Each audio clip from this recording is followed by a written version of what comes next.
আসসালামু আলাইকুম সবাইকে স্বাগত জানাচ্ছি আমাদের Python programming Bangla tutorial for unstable learners এর দ্বিতীয় ভিডিওতে। গত ভিডিওতে আমরা বেসিক কনসেপ্ট শিখছিলাম এবং এই ভিডিওতে আমরা শিখব ফান্ডামেন্টাল কনসেপ্টস। ফান্ডামেন্টাল কনসেপ্টের মধ্যে রয়েছে list, for loop, while loop, functions, comments ইত্যাদি। এছাড়াও আপনারা যারা একটু বিচলিত হয়ে পড়ছেন যে একটা ভিডিওতে এত কিছু ভাই কেমনে আপনার যদি সমস্যা হয় ভাই, এই ভিডিওটা আমি খুব ভালোভাবে আপনার চ্যাপ্টারাইজ করে রাখছি। আপনি ডেসক্রিপশন বক্সে যান, ডেসক্রিপশন বক্সে যেয়ে দেখতে পারেন যে ভিডিওটার অনেকগুলো চ্যাপ্টার রয়েছে। আপনি এক এক চ্যাপ্টারে ক্লিক করে অনেক দিন ধরে এই ভিডিওটা আরামসে দেখতে পারবেন, কোনো সমস্যা হবে না। এবং আমি যে নোটস এবং কুইজ দিয়ে রাখি প্রত্যেক ভিডিওতে, সেটার লিঙ্ক দেওয়া আছে আমাদের ফার্স্ট কমেন্টে, চেক আউট করে দেখতে পারেন। আর যারা বেসিক কনসেপ্ট জানেন না তারা আগের ভিডিওটা দেখবেন, আগের ভিডিওটার লিঙ্ক দেওয়া আছে ডেসক্রিপশন বক্সে। তো চলুন শেখা শুরু করি। আমরা প্রথম যে টপিকটা শিখব সেটার নাম হচ্ছে লিস্ট অথবা অ্যারে। এখন ভাই আমি যদি আপনাকে বলি একটা ভ্যারিয়েবল ডিক্লেয়ার করতে, সেটা আপনার কাছে কোনো ব্যাপারই না, একেবারেই সহজ। কিন্তু আমি যদি হঠাৎ করে আপনাকে বলে বসি যে আপনি একটা ভ্যারিয়েবলের মধ্যে একাধিক ডেটা রাখুন, তখনই কিন্তু আপনি পারবেন না। ধরেন আপনি আপনার একটা ভ্যারিয়েবলের মধ্যে আপনার পরিবারের সকল সদস্যের বয়স রাখতে চাচ্ছেন, মানে আপনি একটা ভ্যারিয়েবলের মধ্যে একাধিক ডেটা রাখতে চাচ্ছেন। এখন আপনি কি করবেন? একটা ভ্যারিয়েবলের মধ্যে যখন আপনার একাধিক ডাটা লেখার প্রয়োজন পড়বে, তখন আপনি একটা লিস্ট অথবা অ্যারে তৈরি করবেন। এই লিস্ট বা অ্যারে তৈরি করা কিন্তু একেবারেই সহজ। জাস্ট আপনি একটা ভ্যারিয়েবল ক্রিয়েট করবেন এবং ভ্যারিয়েবলের যে ভ্যালু আছে সেই ভ্যালুর জায়গায় তৃতীয় বন্ধনী বা থার্ড ব্র্যাকেটের মধ্যে ডেটাগুলো লিখবেন। তো চলেন আমরা একটু মনিটরের ভেতর যে দেখে। তো আমি এখন হাজির হয়ে গেলাম আমাদের কোড এডিটর। আমরা এখানে পাইচার্মকে আমাদের কোড এডিটর হিসেবে ইউজ করতেছি। আপনি চাইলে ভিজুয়াল স্টুডিও কোড বা থনিকেও ইউজ করতে পারেন। তো চলুন একটা লিস্ট লেখা যাক। আমি এমন একটা লিস্ট রাখতে চাচ্ছি যেটার মধ্যে আমি আমার পরিবারের সকলের বয়সকে রাখবো। তো আমি ভ্যারিয়েবলের নাম দিলাম এস এবং তারপর একটা সমান চিহ্ন, যেভাবে আমরা সচরাচর ভ্যারিয়েবল লিখে রাখি। এরপরে জাস্ট আমরা একটা তৃতীয় বন্ধনী দিলাম এবং তার মধ্যে জাস্ট আমরা আমার বয়সটা, প্রথমে আমার বয়স 16 দিয়ে দিলাম। এরপর পরবর্তী বয়স, ধরেন আমার ভাইয়ের বয়স দেব। আমার ভাইয়ের বয়স হচ্ছে 23। তো সেইখানে আমি কি করব, এই 16 পরে একটা কমা ইউজ করে এখানে লিখে দিলাম 23। ঠিক একইভাবে আমি অন্য সবার বয়সও লিখে ফেলি।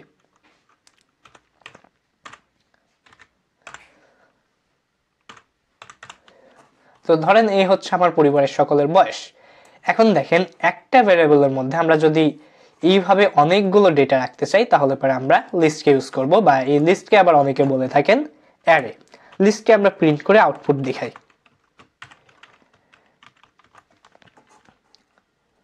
সো এবার যদি আমরা রান করাই, এইখানে দেখেন আমাদের লিস্টটা হয়ে গেছে। তো আমি এটাকে একটু উপরের দিকে নিয়ে যাই যাতে আপনাদের দেখতে সুবিধা হয়। এই যে আমাদের লিস্টটা। তো আমরা এভাবে চাইলে পারে জাস্ট আমরা এখানে সংখ্যা দিয়ে লিস্ট তৈরি করছি, কিন্তু আমরা চাচ্ছি যে এমন একটা লিস্ট তৈরি করব যেটা হবে হচ্ছে আমরা স্ট্রিং ডেটা টাইপের একটা লিস্ট থাকবে। তো আমি আমাদের পরিবারের সকলের নাম লিখতে চাচ্ছি ধরেন। তো এইখানে এটা ঝামেলা করছি, এটা মুছে দিই। এবার আমরা স্ট্রিং দিয়ে একটা লিস্ট লিখি, ধরেন আমরা ফ্যামিলির নাম দিলাম এবার আমাদের লিস্টের। এর মধ্যে আমরা স্ট্রিং দেব। সো স্ট্রিং এ প্রথমে আমি আমার নামটা দিয়ে দিই। এরপর জাস্ট কমা দিব। কমা দিয়ে এবার পরবর্তী এলিমেন্টটা আমরা দিয়ে দেব এইভাবে।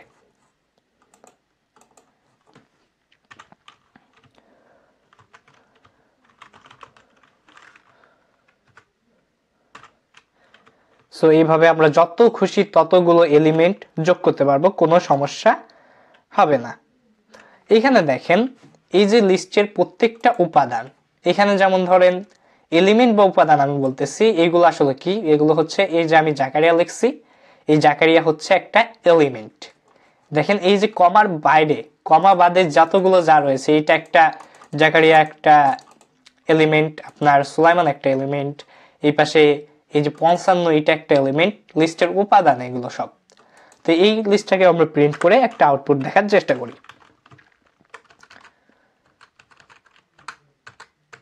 সো আজকে কেন জানি আমার বারবার মিস টাইপিং যাচ্ছে, যাই হোক। সো আমরা জাস্ট প্রিন্ট ফাংশনের মধ্যে আমাদের ভ্যারিয়েবলের নাম লিখে দিলে পরে আমরা লিস্টটাকে দেখতে পাবো। এইখানে দেখেন আমাদের লিস্টের নামটা দেখাচ্ছে। তো চলুন আমরা আরেকটু বিস্তারিত জানার চেষ্টা করি। বিস্তারিত জানার প্রথম ধাপ হচ্ছে লিস্টের ইন্ডেক্স সম্পর্কে জানা। ইন্ডেক্স জিনিসটা কি? আমি এই যে এলিমেন্ট যেগুলোকে বলছি এই লিস্টের মধ্যে একটা যে কোনো লিস্টের মধ্যে অবশ্যই সেই সময় আমি অন্য একটা লিস্ট লিখি, তারপর একটু বুঝিয়ে বলি আপনাদেরকে। তো যেমন ধরেন এইখানে আমার একটা লিস্ট আমি আগে থেকে তৈরি করে রাখছি। এইখানে দেখেন এই যে এক একটা লিস্টের যে উপাদানগুলো রয়েছে, জাকারিয়া, সুলাইমান, আব্বু আম্মু, এই প্রত্যেকটা এলিমেন্টের বা উপাদানের একটা পজিশন রয়েছে লিস্টের মধ্যে। এই পজিশনটা হবে কিরকম? 1 নম্বর, 2 নম্বর, 3 নম্বর, এইরকম করে। এইবার এই যে জাকারিয়া মানে আমার পজিশনটা হচ্ছে 0, মানে ইন্ডেক্স গুণা লিস্টের যে ইন্ডেক্স সেই ইন্ডেক্স গুণা শুরু হয় 0 দিয়ে। জাকারিয়ার পজিশন হচ্ছে 0, সুলাইমানের পজিশন হচ্ছে 1, এইভাবে বাড়তে থাকবে। আব্বুর পজিশন হচ্ছে আপনার 2, আম্মুর জায়গায় সেটা রয়েছে 3, এইভাবে এক এক করে জিনিসগুলো বাড়তে থাকবে। এখন আপনি কিন্তু ইন্ডেক্স দিয়েও আপনার যে কোনো এলিমেন্টের ইন্ডেক্স দিয়েও আপনি চাইলে পরে আউটপুট আনতে পারেন। এখন আমরা জাস্ট প্রিন্ট ফাংশন লিখছিলাম। এইবার ফ্যামিলির পরে যে ভ্যারিয়েবলের নাম আমরা জাস্ট তৃতীয় বন্ধনী দেব। এরপর ধরেন আমি এই যে সুলাইমানকে প্রিন্ট করাতে চাচ্ছি, জাস্ট শুধু সুলাইমান লিখে আসবে। তো এর জন্য আমি সুলাইমানের ইন্ডেক্স নাম্বার দিয়ে দেব। ইন্ডেক্স নাম্বার কত? আমি জাকারিয়া 0, সুলাইমান হচ্ছে 1, এইভাবে। তাহলে পরে আমি এখানে যদি 1 দিই তাহলে পরে আমরা আউটপুট হিসেবে এই যে সুলাইমানকে পেয়ে গেলাম, কোনো সমস্যা না ভাই। এরপরে আমরা কি করব? এরপরে আমরা আরেকটু জটিল দিকে যাই।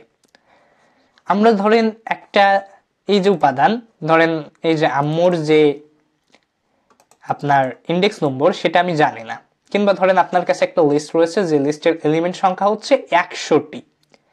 এখন 100টি এলিমেন্ট হইলে পারে তার মধ্যে থেকে ধরেন আপনি একটা এলিমেন্টের নাম জানেন, আপনি জানতে চাচ্ছেন যে ওটার ইন্ডেক্স নাম্বার কত। সেটা কিভাবে বের করবেন? সেটা আরো সহজ, জাস্ট আপনাকে ইন্ডেক্স ফাংশনটা ইউজ করতে হবে। আপনি এখানে জাস্ট যে ভ্যারিয়েবলের মধ্যে লিস্টটা রেখেছেন সেই ভ্যারিয়েবলের নাম, আমি এখানে ফ্যামিলি, তো ফ্যামিলি লিখে দিলাম, তারপর একটা ডট দেবেন, তারপর লিখবেন ইন্ডেক্স। ওকে, ইন্ডেক্স দেওয়ার পর আপনি প্রথম বন্ধনী দিবেন এবং তার মধ্যে আপনি যে এলিমেন্টের নামটা জানেন সেই এলিমেন্টের নামটা দিয়ে দেবেন। এইবার আপনি যদি প্রোগ্রামটা রান করান তারপরে এই যে আম্মুর ইন্ডেক্স নম্বর হচ্ছে 3, সেটা কিন্তু আমরা পেয়ে গেলাম। আমরা একটু গুণে চেক করে দেখি, 0, 1, 2, 3। তো এইভাবে আমরা আমাদের ইন্ডেক্স নম্বর বের করতে পারি। এবার ইন্ডেক্স দ্বারা রিপ্লেসও করা যায়, তো তার জন্য বোঝানোর সুবিধার্থে আমি এখন আরেকটা লিস্ট নিয়ে আসছি। তো লিস্টটা আমার কাছে আগে থেকেই কপি করা আছে, আমি জাস্ট এই আগের কোডগুলোকে মুছে দেব। এখন মুছে দেওয়ার পর এটাকে আমার যে কোডটা নতুন যে লিস্টটা আনলাম সেই লিস্টটা আমি পেস্ট করে দিলাম। এই লিস্টটা হচ্ছে আমার বন্ধুদের লিস্ট। এই বন্ধুতে আমি আছি, ইব্রাহিম আছে, লিসান আছে, আর আলহাজ আছে, মুসা আছে। এখন ধরেন আমাদের ফ্রেন্ড লিস্টে একটা গন্ডগোল হয়েছে এবং সেই গন্ডগোলে এমন একটা কাজ করছে লিসান যে তাকে আমরা কেউই আসলে পছন্দ করছি না, আমরা চাচ্ছি না তাকে আর আমাদের ফ্রেন্ড সার্কেলের মধ্যে রাখতে। কিন্তু এই একই সময়ে আমাদের আবার নতুন একটা ছেলের সাথে মোটামুটি ভালো খাতির জমেছে, তার নাম হচ্ছে রায়েত। আমরা কি চাচ্ছি, আমাদের যে ফ্রেন্ড সার্কেল আছে তার থেকে লিসানকে বের করে দেব আর রায়েতকে তার স্থানে এসে বসাই দেব। ব্যাপারটা অনেকটা রিপ্লেস করার মতো, একজনকে বের করে দিচ্ছে আর একজনকে ঢুকাচ্ছে। তো এই কাজটা যদি আপনি লিস্টে করতে চান তাহলে সেটা ইন্ডেক্স দিয়ে করতে পারেন। সেটা কিরকম? আপনি জাস্ট যে লিস্ট ভ্যারিয়েবল আছে সেই লিস্ট ভ্যারিয়েবলটার নাম লিখবেন। তো আমি এখানে ফ্রেন্ড লিখলাম, ফ্রেন্ডস আমার লিস্টের যে নাম। এরপরে আমরা লিসানের যে ইন্ডেক্স নম্বর আছে সেই ইন্ডেক্স নম্বরটা দিব। লিসানের ইন্ডেক্স নম্বর কত আমরা একটু গুণে বের করি। এইখানে প্রথম উপাদানটা হচ্ছে 0, দ্বিতীয়টা হচ্ছে 1, আর তৃতীয়তে রয়েছে লিসান যার ইন্ডেক্স নম্বর হচ্ছে 2। তো আমরা এখানে তৃতীয় বন্ধনীর মধ্যে লিখব 2। এরপর আমরা সমান চিহ্ন দিয়ে আমরা যে বা যাকে রিপ্লেস করতে চাচ্ছি সেটা লিখে দেব। তো আমরা এখানে রাইটকে রিপ্লেস করে দিই। এরপর জাস্ট আমরা যদি প্রিন্ট করাই আমাদের ফ্রেন্ড ফাংশনটাকে তাহলে পরে দেখি কি হয়। ফাংশন নয়, সরি, ফ্রেন্ডস হচ্ছে একটা লিস্ট। এখানে দেখেন যেখানে এইখানে যেখানে এই যে 3 নম্বরে ছিল এখানে দেখেন লিসন, বাট আমরা যখন আউটপুট আনছি আউটপুটে দেখতে পাচ্ছি সেখানে রিপ্লেস হয়ে গেছে রাইট। তো এইটা ভালো কথা। তো আমরা আসলে এই কাজটা তো করলামই, প্লাস আমাদের নতুন আরেকটা ছেলের সাথে বন্ধুত্ব হয়েছে, তাকে আমরা চাচ্ছি যে কারোর সাথে রিপ্লেস না করে সরাসরি অ্যাড করে দিতে লিস্টে। তো আমরা এই জিনিসটা বাদ দিয়ে দিই। বাদ দিয়ে আমরা চাচ্ছি যে আমাদের বাপ্পি নামের একটা ছেলের সাথে নতুন পরিচয় হয়েছে, সেটাকে আমাদের ফ্রেন্ড লিস্টে যোগ করতে, অর্থাৎ আমাদের যে ফ্রেন্ডস নামে যে লিস্টটা আছে এই লিস্টে তাকে যোগ করে দেবো। সেটা কি করব, মানে আমি বোঝাচ্ছি একটা নতুন উপাদান বা এলিমেন্টকে কিভাবে একটা লিস্টে যোগ করবেন। তো সেটার জন্য আপনাকে অ্যাপেন্ড কিওয়ার্ড ইউজ করতে হবে। জাস্ট আপনি লিস্ট ভ্যারিয়েবলের নাম লিখে দিবেন ফ্রেন্ডস, তারপর আপনি লিখবেন অ্যাপ, তারপরে এন্ড অ্যাপেন্ড, এবং তারপর আপনি প্যারেনথেসিস পাওয়া যাবেন, তার মধ্যে আপনি সেই নতুন উপাদানটির নাম লিখে দিবেন। তো আমাদের নতুন উপাদান হচ্ছে বাপ্পি। এবার যদি আমরা রান করি প্রোগ্রামটি, এইখানে দেখেন আমাদের সবার শেষে কিন্তু বাপ্পি অ্যাড হয়ে গেছে, বাট আমাদের মেন যে লিস্ট আমাদের কোডের মধ্যে ছিল সেটার মধ্যে বাপ্পি নাই, কিন্তু আমরা নিচের লাইনে যে ফাংশনের প্রক্রিয়াকরণের মাধ্যমে বাপ্পিকে অ্যাড করে ফেলছি। ঠিক একইভাবে আপনি যদি কাউকে বের করে দিতে চান, ধরেন আমাদের সাথে মুসা খুব খারাপ ব্যবহার করছে, ওকে আমরা আমাদের ফ্রেন্ড লিস্ট থেকে বের করে দেব। তো বের করে দেওয়ার জন্য কি করব, জাস্ট আমরা রিমুভ নামে একটা কিওয়ার্ডকে ইউজ করব। তো আমরা এখানে লিখি ফ্রেন্ডস, এরপর আমরা লিখব রিমুভ। ওকে, এবার যে এলিমেন্টটাকে আমরা রিমুভ করে দিতে চাচ্ছি সেই এলিমেন্টটার নাম লিখে দেব। তো আমরা এখানে লিখলাম মুসা, এবং এবার যদি আমরা প্রোগ্রামটিকে রান করাই, ব্যাস মুসা কিন্তু দেখো ভ্যানিশ হয়ে গেছে, সে আর নেই। তো আমরা এই যে অপারেশন করেছিলাম, জানি না আমার বন্ধুরা আবার ভিডিও দেখতে আসবে নাকি, তো যেসব বাড়তি অপারেশন করছিলাম সেই অপারেশন তো মুসা থাক, ফ্রেন্ড লিস্ট সমস্যা নাই, কেটে দিই। তো আমাদের অনেক সময় প্রয়োজন পড়বে যে আমাদের ফ্রেন্ড লিস্টে কতজন ফ্রেন্ড আছে সেটা বের করার, মানে একটা লিস্টে কতটি উপাদান আছে সেটা অনেক সময় বের করার প্রয়োজন হলেও হতে পারে। সো আমরা এখানে বাপ্পিকে আগে অ্যাড করে দিই, তারপরে বলছি যে কিভাবে আমরা বের করব যে একটা লিস্টে কতটি উপাদান রয়েছে। ওকে, তো এই কাজটি করতে হলে পারে আমাদেরকে শুরুতে একটা ভ্যারিয়েবল নিলে পরে কাজটি সুবিধা হবে। তো আমরা একটা কাউন্ট নামে একটা ভ্যারিয়েবল নিই, যেটার মধ্যে আমরা রাখবো যে আমাদের ফ্রেন্ড লিস্টে আসলে কতজন রয়েছে। তো কতজন রয়েছে সেটা বের করার জন্য যে ফাংশনটা আমরা ইউজ করব তার নাম হচ্ছে লেন। এই লেন হচ্ছে এই যে আমরা যে লেন্থ লিখি ইংলিশে দৈর্ঘ্য, তার সংক্ষিপ্ত রূপ হচ্ছে লেন। তো আমরা এখানে জাস্ট প্যারেনথেসিস বা প্রথম বন্ধনীগুলো দিয়ে দিই, এরপর জাস্ট আমাদের লিস্টের নামটা লিখে দিব। এবার আমরা এখানে জাস্ট ফ্রেন্ডসের বদলে কাউন্টকে প্রিন্ট করাবো। রান করে আমাদের প্রোগ্রাম। ওকে, 6। তো আমরা একটু গুনে দেখি, 1 2 3 4 5 6। হ্যাঁ, আমাদের উত্তর কিন্তু মিলছে। এখন অনেকে আবার ভাজাই ফেলবেন যে আপনি তো আগে 0 থেকে গুনছিলেন, আবার এইখানে আবার 1 থেকে গোনা শুরু করছেন কেন? আমরা 0 থেকে গুনবো হচ্ছে ইন্ডেক্স নম্বর। মানে তার ইন্ডেক্স নম্বর কি? ইন্ডেক্স নম্বর হচ্ছে আপনার একটা লিস্টের প্রত্যেকটা উপাদানের একটা পজিশন থাকে, সেই পজিশনটাকে যখন আমরা গুনবো তখন আমরা 0 থেকে গুনবো। যেমন জাকারিয়ার পজিশন হবে 0, ইব্রাহিমের পজিশন হবে 1, লিসানের পজিশন হবে আপনার 2, এইরকম করে। আর আপনারা যখন লিস্টে কয়টি উপাদান আছে সেটা জিজ্ঞাসা করা হবে তখন আপনি স্বাভাবিক নিয়মে গুনবেন 1 2 3 4 5 6 এইভাবে। তো আমরা পরবর্তীতে একটু লিস্ট নিয়ে একটু গভীরে যাব, তো সবাই রেডি হয়ে যাও। তো গভীরে একটু বোঝার জন্য আমরা নতুন একটা লিস্ট নিই, আগে যে লিস্টটা ছিল সেটা থাক, সমস্যা নেই। আমরা এদিকে একটু নিচে যাই একটা নতুন লিস্ট নিই।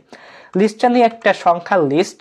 তো সংখ্যার লিস্টে আমি লিখলাম নাম, সংক্ষেপে লিখলাম, এবং তার ভেতরে আমরা বেশ কিছু সংখ্যা রেখে দিই। তো সংখ্যাগুলো হতে পারে 33 67 এরকম করে আমরা নিই।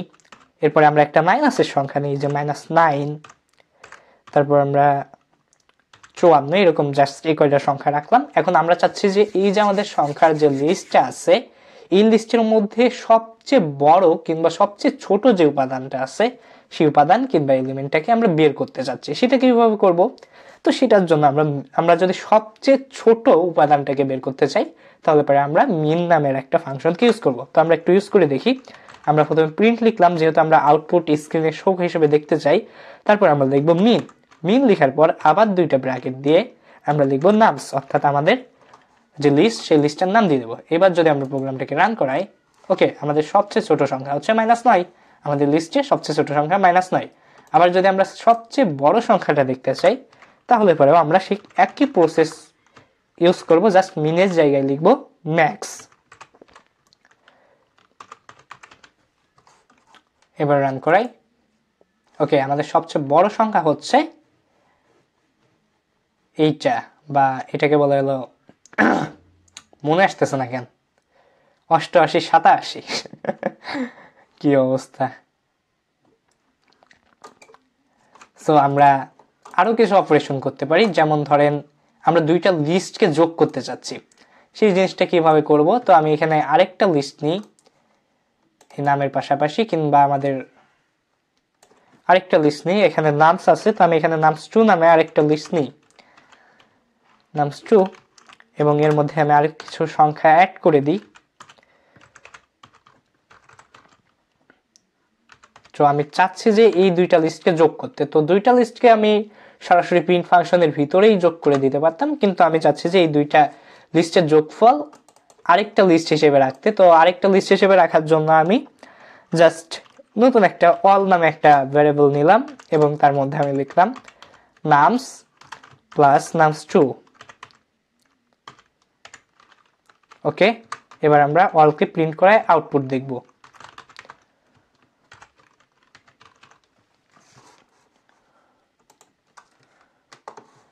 তো এখানে দেখতে পাচ্ছেন আমাদের দুইটা এলিমেন্ট ছিল, মানে দুইটা লিস্টের যত এলিমেন্ট ছিল সব দুইটাকে যোগ করে দেওয়া হয়েছে।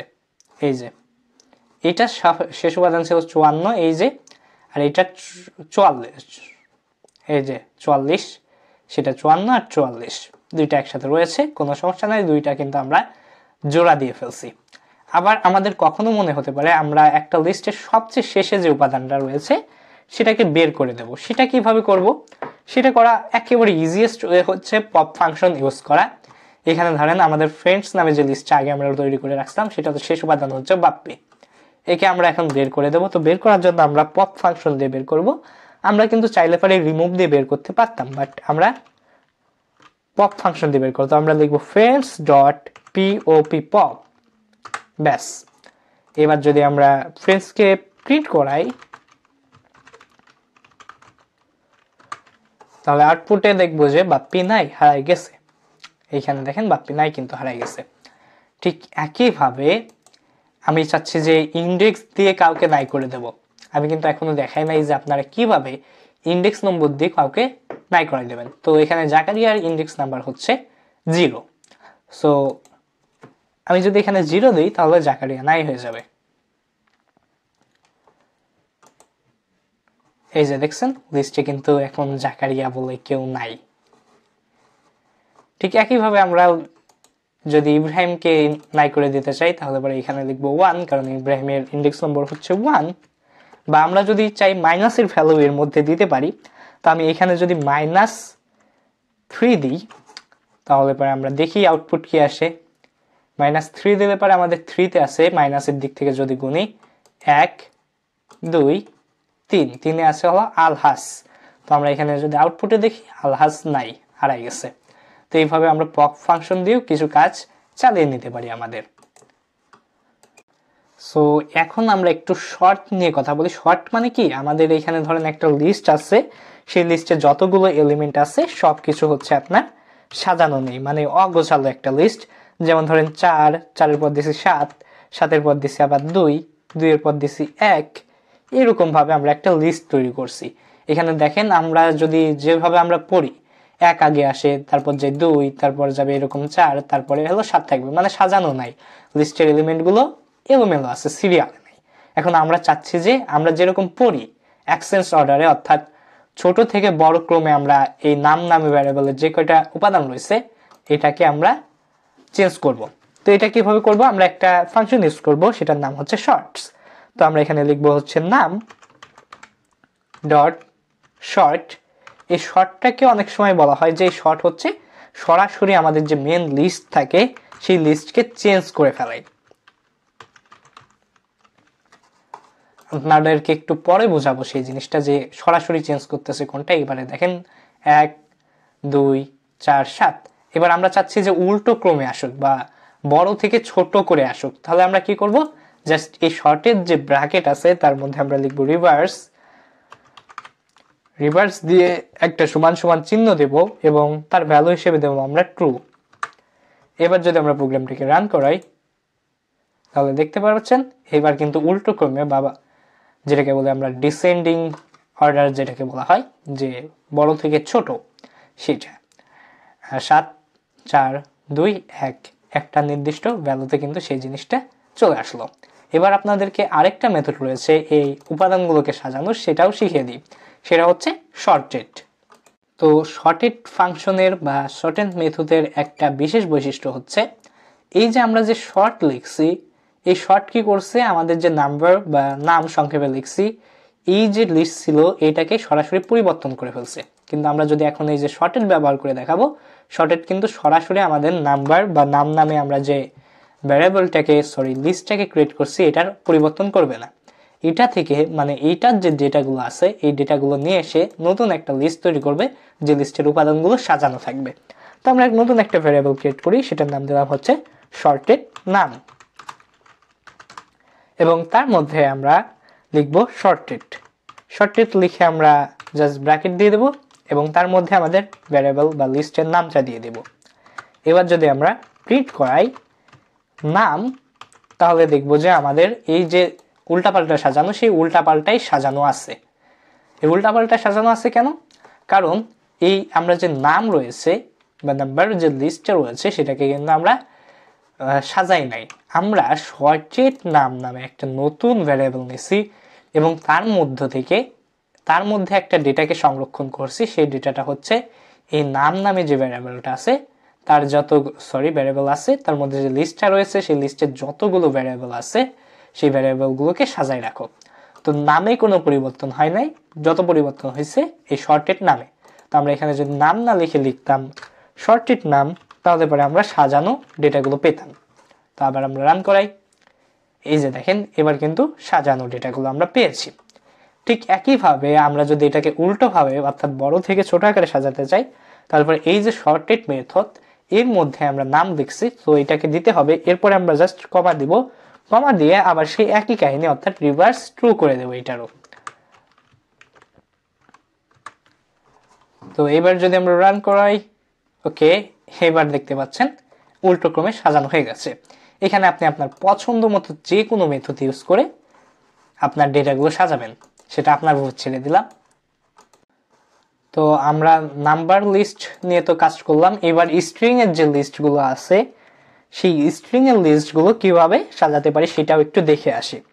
তো আমরা একটা স্ট্রিং লিস্ট তৈরি করি, আমরা আমাদের সেই ফ্রেন্ড লিস্টটাকে আবার ফেরত আনি এবং ফেরত আনার পর আমরা চাচ্ছি যে এদের যে নামের অক্ষর আমরা কিন্তু এ বি সি ডি ওইভাবেও সাজিয়ে দেখাবো। আমরা চাচ্ছি যে দৈর্ঘ্য অনুযায়ী, যেমন ধরেন এখানে মুসার নামে অক্ষর আছে 1 2 3 4টা। এবার এই যে আলহাজের নামের অক্ষর হচ্ছে 5টা, যার নামের অক্ষর কম সে আগে আসবে, এরকম ভাবে আমরা সাজাই দেখাই প্রথমে। তো সেটা করার জন্য আপনি জাস্ট লিখবেন ফ্রেন্ডস মানে লিস্টের নামটা, তারপর আপনি শর্ট লিখবেন, শর্টেড ফাংশন দিয়ে করবেন এবং তার মধ্যে আপনি লিখবেন কি লিখে সেটার ভ্যালু দেবেন লেন। ওকে, এবার যদি আপনি রান করান আপনার আউটপুট হিসেবে নিয়ে আগে, ওকে এবার আমরা প্রোগ্রামটিকে রান করাই দেখি যে কি হয়েছে। হ্যাঁ, এবার দেখতে পাচ্ছেন মুসা কিন্তু আগে চলে আসছে, কারণ মুসার যে নামের অক্ষর সেগুলো হচ্ছে সব থেকে কম আছে, কারণ তার মাত্র 4টা রয়েছে। এরপরে দেখেন আস্তে আস্তে যাদের নামের অক্ষর বেশি তারা পিছনে গেছে। তো আমরা উল্টোভাবে সাজাইতে চাইলে পরে এখানে আমরা রিভার্স ট্রু করে দিতে পারি, জাস্ট কমা ইউজ করবো অ্যান্ড রিভার্স ট্রু।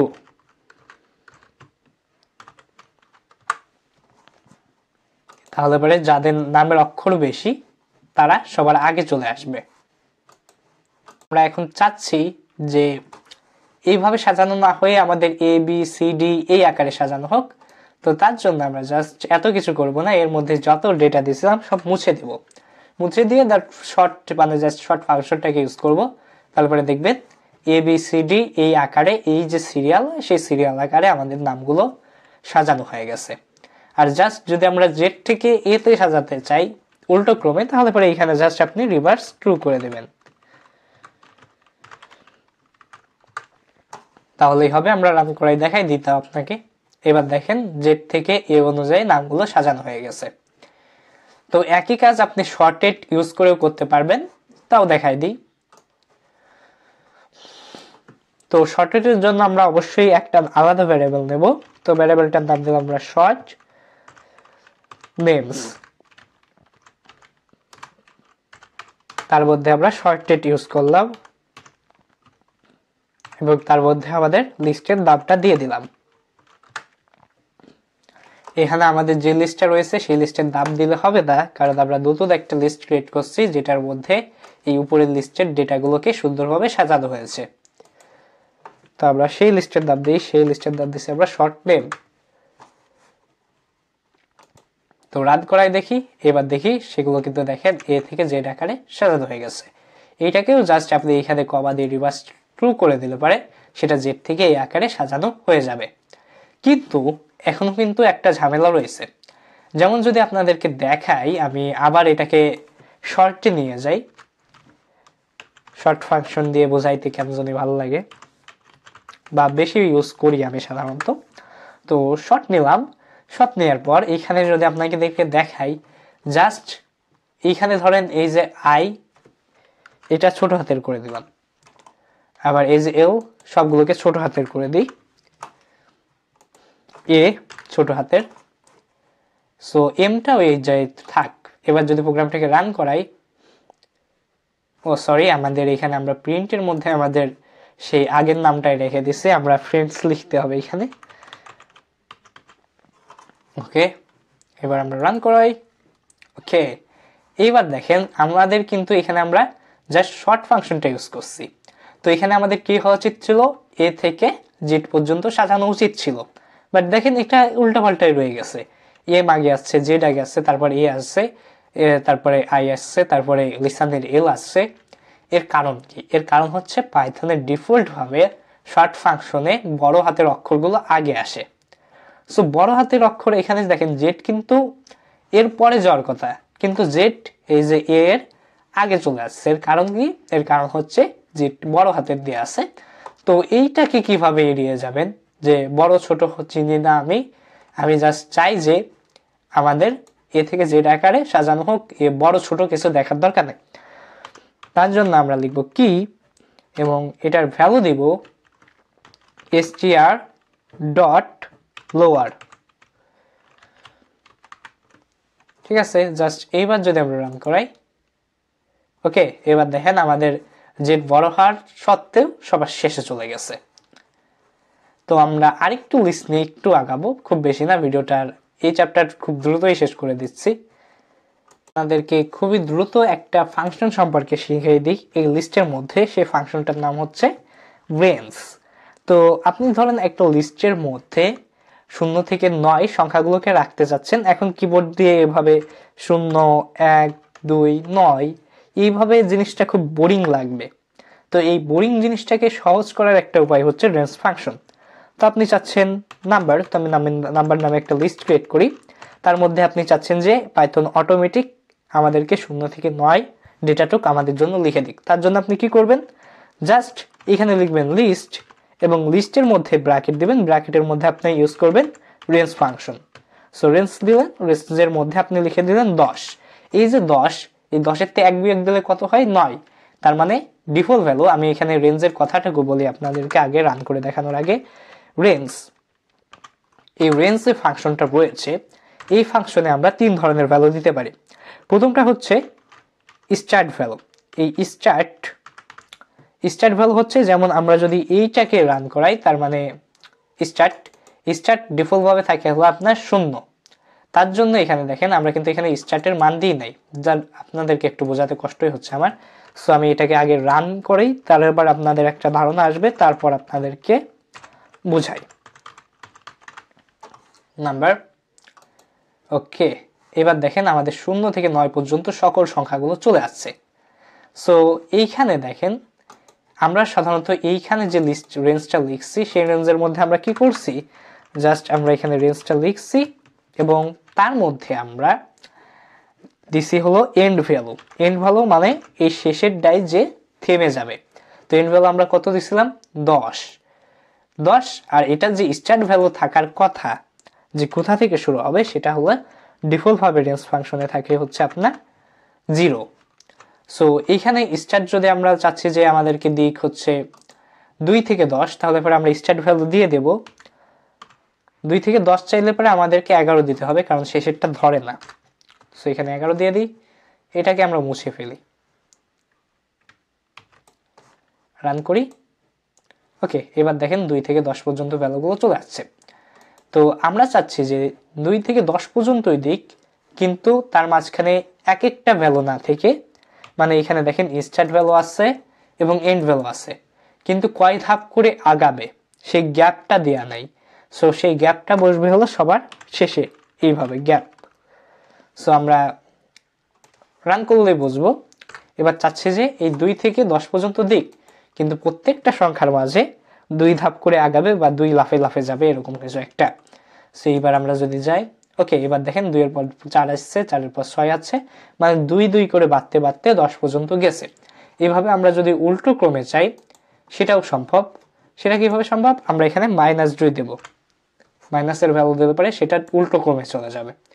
সো উল্টো ক্রমে গেলে পরে এখানে জাস্ট ঝামেলা হয়ে গেল।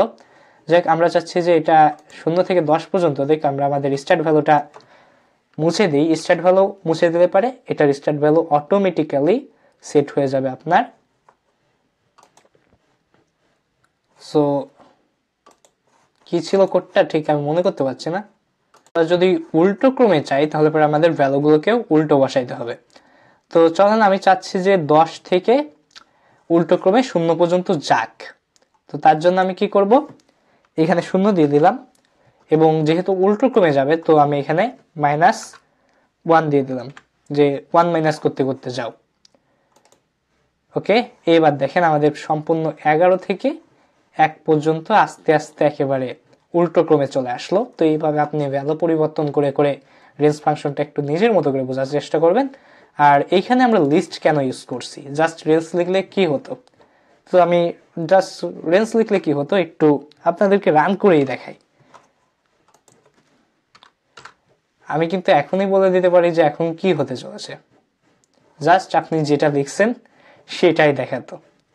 কিন্তু আপনি যখন এই রেঞ্জ ফাংশনটাকে একটা লিস্টের মধ্যে ইউজ করবেন, তখন লিস্টের মধ্যে কিভাবে ইউজ করবেন, জাস্ট এখানে লিখবেন লিস্ট, মানে হচ্ছে এই লিস্ট ফাংশনটা ইউজ করলে পারে এর মধ্যে আপনি যাই লিখবেন সেটাকে একটা লিস্টে সে রূপান্তর করে দেবে। এটাই হচ্ছে লিস্টের কাজ। তো লিস্টের আরো কিছু মেথড আছে, সেই জিনিসগুলো আপনাদেরকে একটু দেখিয়ে দিই আমি। সো আমরা এখন এখানে একটা লিস্ট নিয়ে নিই, আমরা জাস্ট ডিফল্ট ভাবে যেভাবে লিস্ট নিই সেভাবে একটা লিস্ট নিই, ধরেন আবল তাবল কিছু একটা দিয়ে দিই। তো এই লিস্টের সাথে আপনি চাচ্ছি যে আরেকটা 2-3টা উপাদান যোগ করতে। এখন আমরা কিন্তু অ্যাপেন্ড ইউজ করে লিস্টের উপাদানগুলোকে যোগ করতে পারতাম খুব সহজে, কিন্তু এইখানে আপনি লিস্টের একটু গভীরে যাবেন, যে 2-3টা উপাদান বারবার অ্যাপেন্ড করে লেখা একটু ঝামেলা হবে। তো আমরা যদি দ্রুত সেটা কাজ করতে চাই, তার জন্য আমরা যেটা ইউজ করব সেটার নাম হচ্ছে এক্সটেন্ড।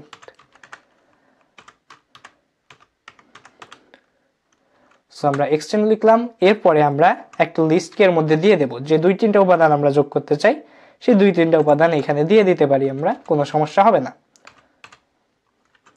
ওকে, এবার যদি আমরা নাম্বারটাকে প্রিন্ট করাই তাহলে দেখতে পাচ্ছি অটোমেটিক্যালি আমাদের যে 3টা উপাদান আমরা যোগ করছিলাম সেই 3টা উপাদান কিন্তু শেষে যোগ হয়ে গেছে, কোনো সমস্যা হয় নাই।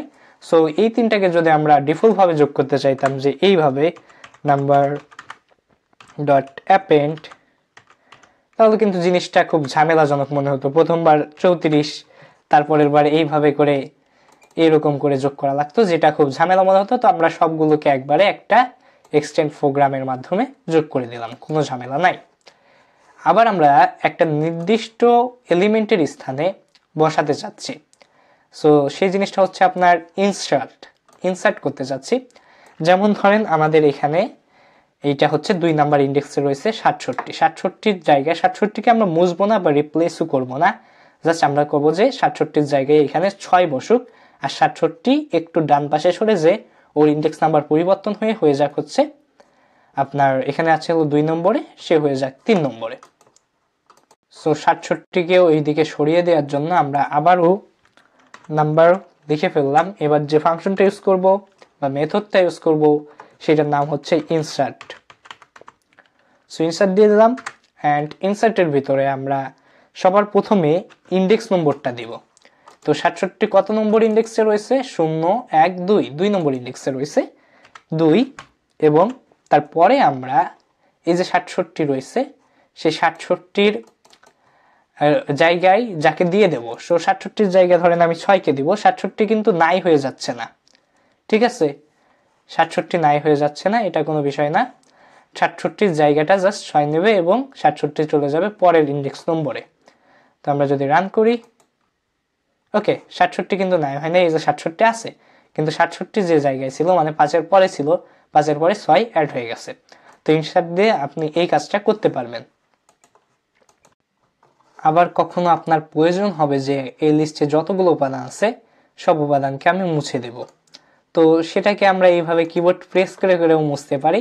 কিংবা আমরা যখন বড় কোনো ফাংশনে কাজ করব বা বড় কোনো প্রোগ্রাম লিখব, তখন কিন্তু এই কিবোর্ড প্রেস করে করে যখন ডাটা থাকবে কয়েক হাজার একটা লিস্টের মধ্যে, তখন কি করবেন? তখন সহজ উপায় হচ্ছে আপনি লিস্টের নাম লিখলেন নাম্বার, তারপর আপনি ক্লিয়ার মেথড লিখে দেবেন, ব্যাস। এবার যদি আমরা রান করাই দেখবেন ক্লিয়ার লিস্টে একটা ডাটাও নাই, পুরো লিস্ট ফাঁকা।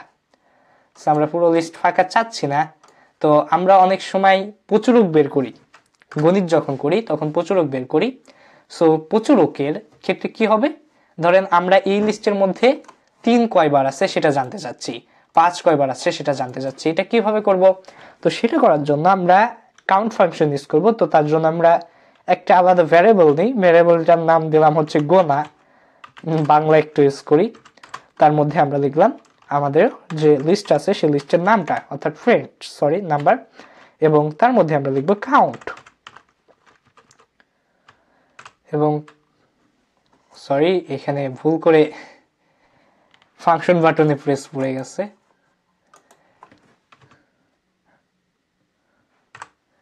কাউন্ট। এবার কাকে গুনবো? আমরা 3কে গুনবো। সো এখানে আমরা কাউন্ট লিখে দিই, ওকে, জাস্ট রান ইট। আমরা এখানে কাউন্ট না, আমরা এখানে এই ভ্যারিয়েবলটার নাম দিয়েছিলাম গুণা, বাংলায় লিখছিলাম, সো গুণা দিয়ে দিই। ওকে, আমাদের 3 আছে একবার, সো আমাদের 5 আছে 2বার। একটু আপনাদেরকে ক্লিয়ার করে দেওয়ার জন্য আমি ভ্যালু হিসেবে 5কে বসাই এবং রান করাই। ওকে, 5 আছে 2বার, এই যে দেখাচ্ছে, কোনো সমস্যা নেই। এবার আমাদের অনেক সময় প্রয়োজন পড়ে যে লিস্টটাকে কপি করার জন্য, একটা লিস্টের 2-3টা কপি করবেন, তখন কি করবেন আপনি? জাস্ট এখানে আমি ভ্যারিয়েবলটা, যাতে আমি বলছিলাম ভ্যারিয়েবল যখন শিখাইছিলাম যে ভ্যারিয়েবল নামটা এমন দিবেন যাতে ভ্যারিয়েবলের মধ্যে কোন ধরনের ডাটা আছে সেটা আপনি বুঝতে পারেন। তো এখানে দিলাম কপি নাম। সো এখানে জাস্ট কাউন্টের জায়গায় আমি লিখে দেব কপি, ওকে। আর এখানে আমাদের 5 কিছু দেওয়ার দরকার নাই। এবার যদি আমরা জাস্ট কপি নামকেও প্রিন্ট করাই, তাহলে পরে আমরা একই ভ্যালু দেখতে পাবো।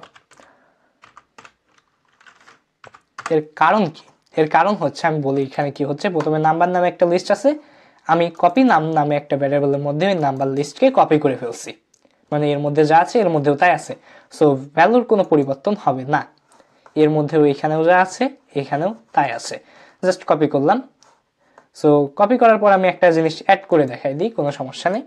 সো আমি চাচ্ছি যে আমাদের কপি নামের মধ্যে একটা নতুন এলিমেন্ট যোগ হোক, কপি নাম ডট অ্যাপেন্ড, অ্যাপেন্ডে যাব এবং অ্যাপেন্ডের পর ধরেন আমার নতুন এলিমেন্ট হচ্ছে 90। সো এবার যদি যোগ করি, ওকে, এখানে দেখেন 90 কিন্তু যোগ হয়ে গেছে। তো এই হচ্ছে আমাদের লিস্টের সামারি আর করলাম না, অনেকগুলো মেথড আপনাদেরকে দেখাইছি এবং পরবর্তীতে আমরা আপনাদেরকে লুপ সম্পর্কে জানাবো।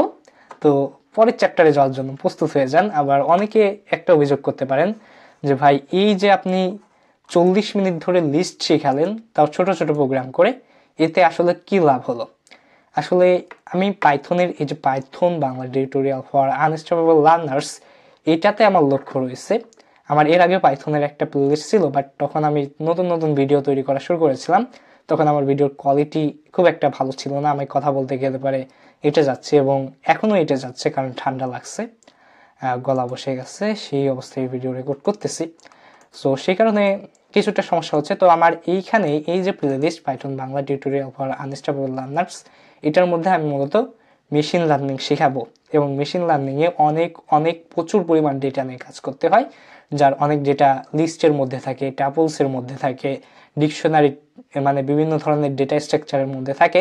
তো লিস্ট এখন পাইথনে বহুল ব্যবহৃত হয়, তাই আমি চাচ্ছি যে আপনারা যাতে লিস্ট ফুলফিলভাবে শিখতে পারেন, তার জন্য লিস্টের মতো সহজ একটা কনসেপ্ট যেটা আমি আপনাকে 10 মিনিটে বুঝাইতে পারতাম, এতগুলো ফাংশন আপনাকে না দেখালেও হইতো, বাট দেখাই দিলাম আপনাকে, যাতে অভিযোগ না থাকে যে আমি আপনাকে এইটা শেখাই নেই, ওইটা না শেখাই নেই।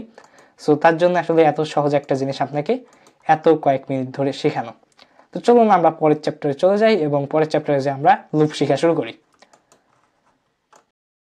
চলুন লুপ শেখার আগে ছোট্ট একটি কনসেপ্ট কমেন্ট সম্পর্কে জেনে নিই। কমেন্ট কি? কমেন্ট হলো কোনো একটি কোডের মধ্যে থাকা এমন কিছু লেখা বা টেক্সট যা প্রোগ্রাম রান করার সময় ইগনোর করা হয়। এই কমেন্ট মূলত কোডকে ব্যাখ্যা করার জন্য বা কোডের ভিতরে নোট রাখার জন্য ব্যবহার করা হয়। কমেন্টের প্রকারভেদের কথা বলতে গেলে পারে পাইথনে আমরা দুই ধরনের কমেন্ট দেখি, একটা হচ্ছে সিঙ্গেল লাইন কমেন্ট, আরেকটা হচ্ছে মাল্টি লাইন কমেন্ট। এখন চলুন আপনাদেরকে কোড এডিটরে যে দেখাই দিই যে আপনারা কিভাবে এই সিঙ্গেল লাইন কমেন্ট লিখবেন এবং মাল্টি লাইন কমেন্ট লিখবেন। সো সিঙ্গেল লাইন কমেন্ট লিখতে হলে পারে আপনাকে সবার প্রথমে দিতে হবে হ্যাশ। আপনি যদি হ্যাশ দেন তাহলে পারে এই যে 1 রয়েছে, এই 1 বরাবর যতদূর যাবে সবই একটা সিঙ্গেল লাইন কমেন্টের আন্ডারে পড়ে যাবে। তো আমি এখানে লিখে দিলাম it is a single line comment.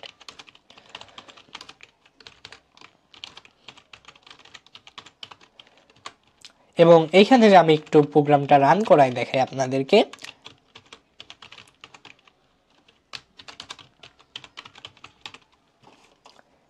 এবার যদি আমরা রান করাই তাহলে পরে দেখতে পাচ্ছেন প্রিন্টের মধ্যে আমরা লিখেছিলাম হ্যালো পাইথন, শুধু সেটুকুকেই আউটপুট হিসেবে দেখাচ্ছে। আমরা যে কমেন্ট লিখছিলাম সেই কমেন্টটা কিন্তু কোনো ইগনোর করা হয়েছে, তাকে আউটপুটে দেখানো হচ্ছে না, তাকে আমরা শুধু মূল কোডের মধ্যেই দেখতে পাবো, কারণ কমেন্ট মূলত নোট রাখার জন্য ব্যবহার করা হয়। ধরেন আপনি অনেক বড় একটা প্রোগ্রাম লিখছেন এবং সেখানে খুব জটিল একটা লজিক আপনি ব্যবহার করেছেন, যেটা দেখা যাচ্ছে পরবর্তীতে আপনার নিজের জন্যই বোঝা কষ্ট হয়ে যাবে, তখন আপনি এভাবে কমেন্ট করে লিখে রাখতে পারেন, কোনো সমস্যা হবে না। আরেক ধরনের এই যে আরেকটা জিনিস আপনাদেরকে জানাই রাখা আমার কাছে মনে হচ্ছে ভালো হবে, সেটা হচ্ছে এই যে সিঙ্গেল লাইন কমেন্ট, এটাকেই যদি আপনি এই যে কোড লিখেছেন এর পাশে লিখে দেন তাহলে পরে একে বলা হয় ইনলাইন কমেন্ট। সো জাস্ট আমি এখানে লিখে দিলাম যে এটা হচ্ছে ইনলাইন কমেন্ট। ওকে, এইভাবে যখন আপনি কোডের পাশে লিখবেন তখন সিঙ্গেল লাইন কমেন্টটাই হয়ে যাবে ইনলাইন কমেন্ট। কিন্তু একটা কমেন্ট দিয়েই তো আপনার কাজ চলে যেত, তাহলে পরে আমাদের মাল্টি লাইন কমেন্টটা কেন আছে সেটা একটু আপনাদেরকে বলি। এটাকে যদি আমি আবারও সিঙ্গেল লাইন কমেন্টে রূপান্তর করে ফেলি, তারপর ধরেন আমি এখানে অনেক কিছু লিখলাম, এবার দেখেন আমাদের এই পাশে যে দেখেন আমাদের কিন্তু মূল কোডের বাইরে কমেন্ট বহু দূর চলে যাচ্ছে, এবং যখনই আমরা ধরেন এইখানে ধরেন আমরা একটা ইন্টারপ্রেস করে দিতে যাচ্ছি তখন দেখেন কমেন্ট কিন্তু একটা নেই, এইখানে দেখেন দুইটা কমেন্ট হয়ে গেছে। তো এই সমস্যার সমাধানের জন্যই মূলত মাল্টিলাইন কমেন্টের ব্যবহার করা হয়ে থাকে। তো চলুন আপনাদেরকে দেখাই দেওয়া যাক যে কিভাবে আপনারা মাল্টিলাইন কমেন্ট লিখবেন। মাল্টিলাইন কমেন্ট লেখার উপায় হচ্ছে আপনি পরপর 6টা কোটেশন দিবেন, দুইটা, 4টা, অ্যান্ড এই যে 6টা থেকে একটা বেশি এসে গেছে, তো আমরা এখানে একটা মুছে দিই। এরপরে 3টা পর আপনি একটা দিয়ে দিলাম, ব্যাস এর মধ্যে আপনি মাল্টিলাইন কমেন্ট লিখতে পারবেন। মাল্টিলাইন কমেন্টের সুবিধা হচ্ছে এই যে আপনি কমেন্ট লিখলেন, তার মাঝখানে এই যে আবার লিখলেন, এখানে কিন্তু নতুন কোনো কমেন্ট ক্রিয়েট হয় নাই। এর মধ্যে আপনি যেরকম রাখতেছেন অনেকটা স্ট্রিং আকারে থেকে যাচ্ছে, নতুন কোনো কমেন্ট ক্রিয়েট হচ্ছে না। কিন্তু আপনি যদি সিঙ্গেল লাইন কমেন্টে ইন্টার প্রেস করেন তাহলে পরে নতুন একটা কমেন্ট ক্রিয়েট হয়ে যাবে। যেমন ধরেন এইখানে আপনি একটা সিঙ্গেল লাইন কমেন্ট লিখলেন এবং এইখানে যে একটা ইন্টার প্রেস করলেন, দেখছেন দুইটা কমেন্ট হয়ে গেছে, কিন্তু মাল্টি লাইন কমেন্টে সেই ভেজালটা নাই। সো আমি এটাকে একটু রিকগনাইজ করে দিই যে এটা আসলে একটা মাল্টি লাইন কমেন্ট।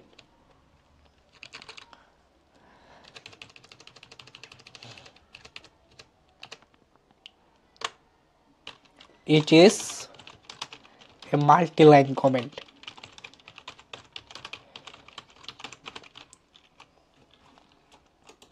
এবং এই যে আমরা যতগুলো কমেন্ট লিখলাম, এখানে যা আছে পুরো কোডের ভরা কমেন্ট। এখন দেখবেন আমাদের টার্মিনাল ফাঁকা আছে, কারণ কমেন্ট সবসময় প্রোগ্রাম রান করানোর সময় ইগনোর করা হয়।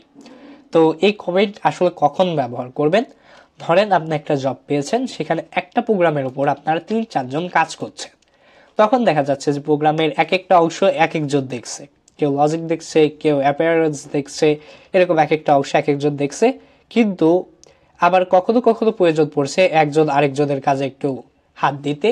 তখন ধরেন আপনি একটা প্রোগ্রাম লিখছেন, সেই প্রোগ্রামটা আপনার সহকর্মী যে প্রোগ্রামার সে বুঝলো না, তখন কিন্তু সে কাজ করতে পারবে না। কিন্তু আপনি যে সময় কমেন্ট লিখে রাখবেন, তখন সে ওই কমেন্টটা পড়ে বুঝতে পারবে যে আপনি কোন লজিকে এই কাজটা করেছেন, এবং সে সেই অনুযায়ী আপনার প্রোগ্রামটিকে এগিয়ে দিতে পারে। আবার এমনও হতে পারে অনেকদিন পরে আপনি নিজের প্রোগ্রাম নিজেই দেখে বুঝতেছেন না যে আসলে কি করেছিলেন, সো এখানে আপনি কমেন্ট লিখে রাখতে পারেন। কমেন্ট যে আপনাকে শুধুমাত্র ইংলিশেই লিখতে হবে এরকম না, আপনি এখান থেকে বাংলা সিলেক্ট করে এইভাবে বাংলায়ও লিখতে পারবেন, কোনো সমস্যা নেই। এইভাবে আপনি কমেন্ট লিখতে পারবেন। তবে কমেন্ট ইংলিশে লেখাই ভালো, বিকজ বাংলা অনেক সময় ক্র্যাক করে কোড এডিটরের মধ্যে। সো এই কারণে, এছাড়া আপনি যদি কোড যে সময় ডিবাগ করতে যাবেন, কোড ডিবাগিংয়ের সময় কমেন্ট অনেক কার্যকরী ভাবে আপনাকে সাহায্য করবে। তো চলুন এখন আমরা লুপ শেখা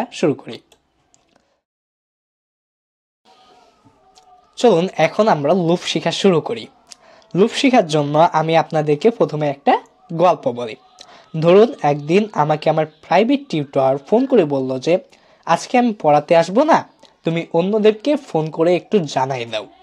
তা এর জন্য আমি কি করলাম, আমার মোবাইল ফোনে বসে গেলাম এবং আমার কন্ট্যাক্ট লিস্টে আমার যত ফ্রেন্ডস আছে ওই একই টিউটরের কাছে পড়ে, তাদের সবাইকে একের পর এক ফোন করে আমি জানাই দিতে লাগলাম যে আজকে স্যার আসবে না কিংবা পড়াবে না। তো এখানে খেয়াল করলে দেখবা যে আমি সবাইকে ফোন করছি আর একই কথা বলছি যে আজকে স্যার আসবে না কিংবা পড়াবে না, তুই যাস না কিংবা আসিস না, এরকম কিছু একটা। তো এই যে আমি একই কাজ বা একই কথা বারবার বলছি, এর মানে হচ্ছে আমি একটা লুপের মধ্যে আছি। যখন একই কাজ বারবার করা হয় তখন তাকে বলা হচ্ছে লুপ।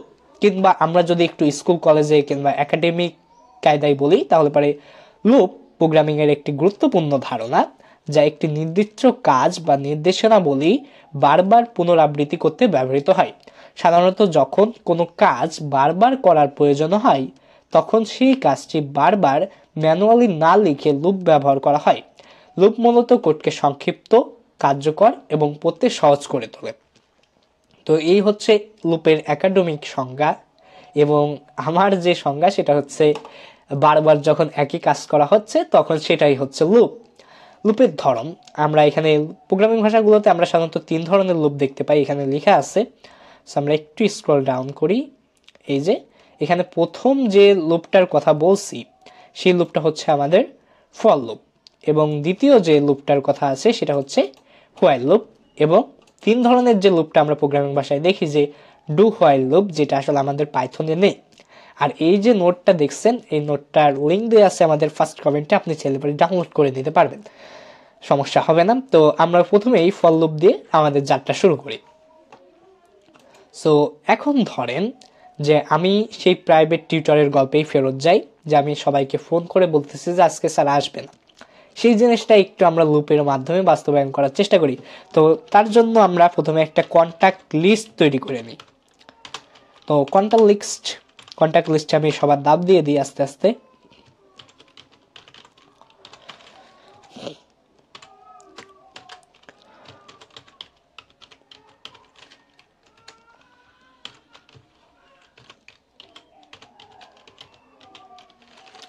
সো এখানে আমি 3 জনের নাম দিলাম, আরো একজন দিয়ে দিই।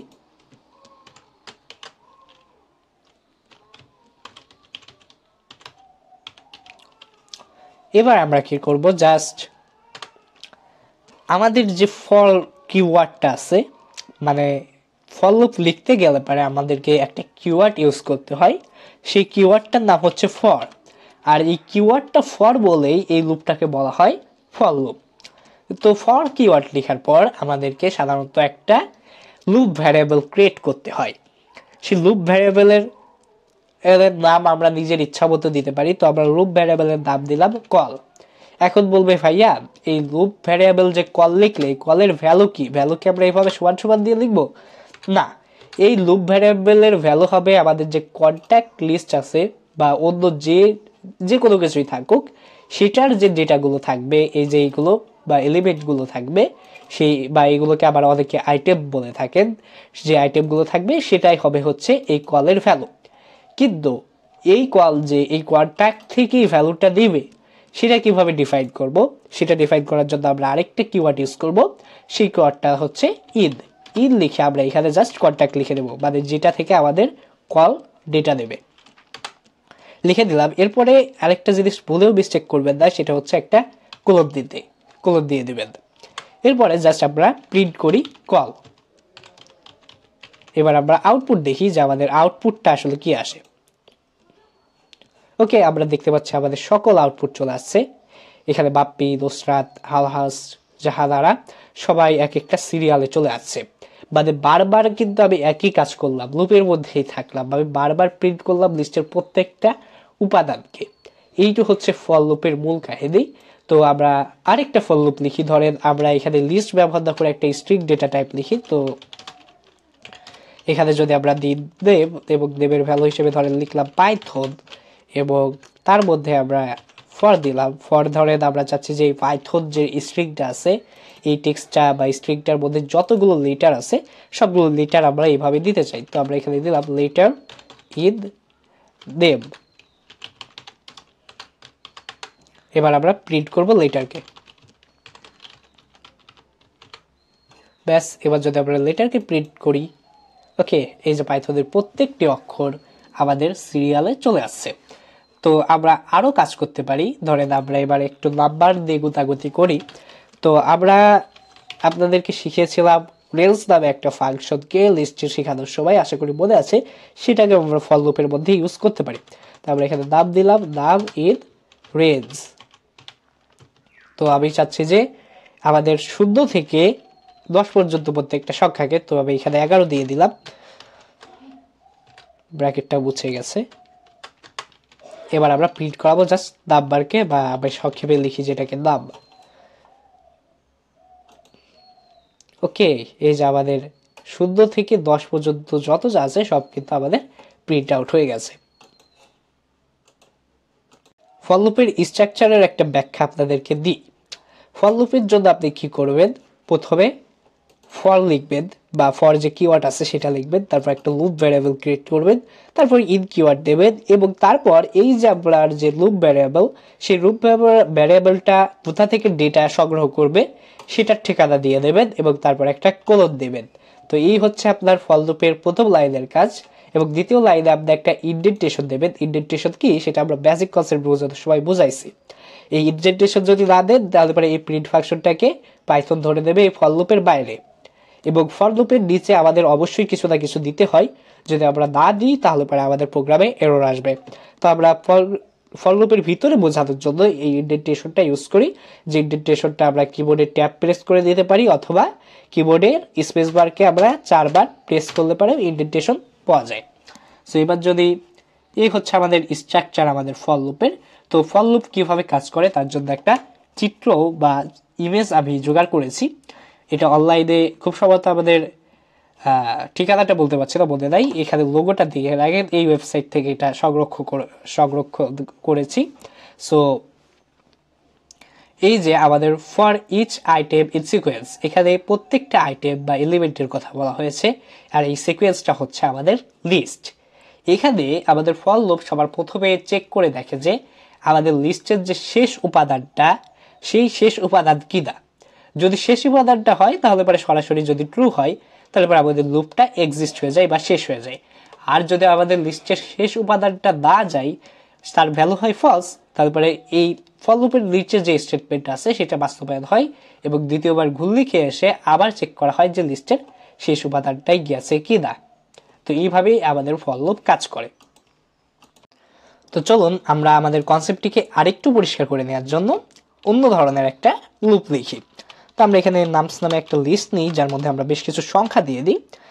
ধরেন 33 দিলাম, 54 দিলাম, এবার একটা মাইনাসের সংখ্যা দিই, মাইনাসের 33 দিলাম ধরেন, এরপরে এইটা দিলাম জাস্ট। এরপরে আমরা ফর লুপ লিখলাম। ফর এখানে আমরা জাস্ট নাম লিখলাম, এখানে নামে আমরা এস দিছি আর এটাই এস দিই নাই, একটু পার্থক্য রাখলাম। এখানে আপনি নাম নিজের ইচ্ছা মতো দিতে পারবেন, কোনো সমস্যা নেই। এবার আমরা কিন্তু কোনো কিছু প্রিন্ট না করে ফর লুপের মধ্যে একটা ইফ এলস স্টেটমেন্ট দিয়ে দিই। চলেন ইফ দিলাম, আমরা ইফ দিয়ে আমরা চেক করলাম যে আমাদের নামটা যেন অবশ্যই বড় হয় 0 থেকে, এবং 0 থেকে যদি আমাদের নামটা বড় হয় তাহলে পরে আমরা অবশ্যই প্রিন্ট করব সেই নামটাকে। সো আমাদের ফর লুপ কিন্তু অনেকটা রেডি। এইবার এখানে আমি যে নামস দিয়েছিলাম এটা অনেকে বুঝবে না বা এলেই ফেলবে, ওই এজ যা চোখে দেখবে না, তো তাদের জন্য আমি এখানে নাম্বার লিখে দিই।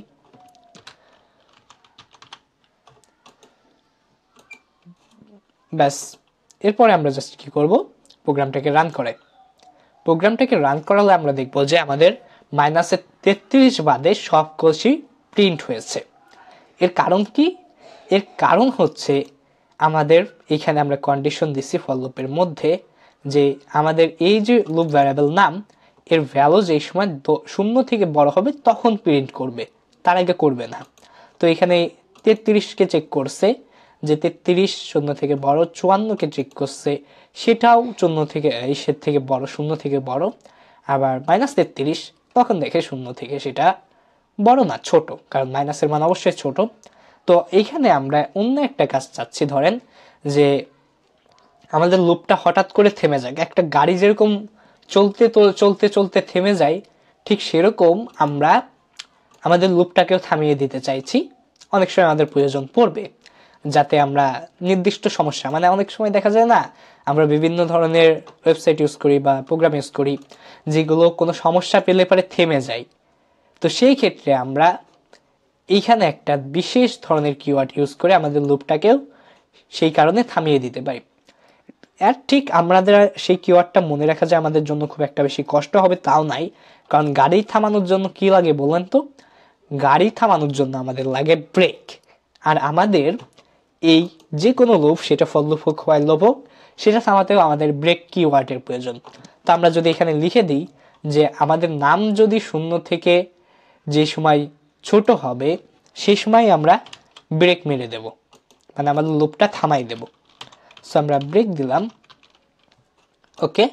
আর অন্যথায় আমরা কি করব, জিনিসটাকে প্রিন্ট করব সেই নাম্বারটাকে, ওকে। সো এটাকে আমরা এই যে আমি প্রিন্ট স্টেটমেন্টটাকে একটা ইন্ডেন্টেশন কেটে দিলাম, এর মানে হচ্ছে এই প্রিন্ট স্টেটমেন্টটা কিন্তু এখন আর এই ইফ এলস কন্ডিশনের মধ্যে নাই।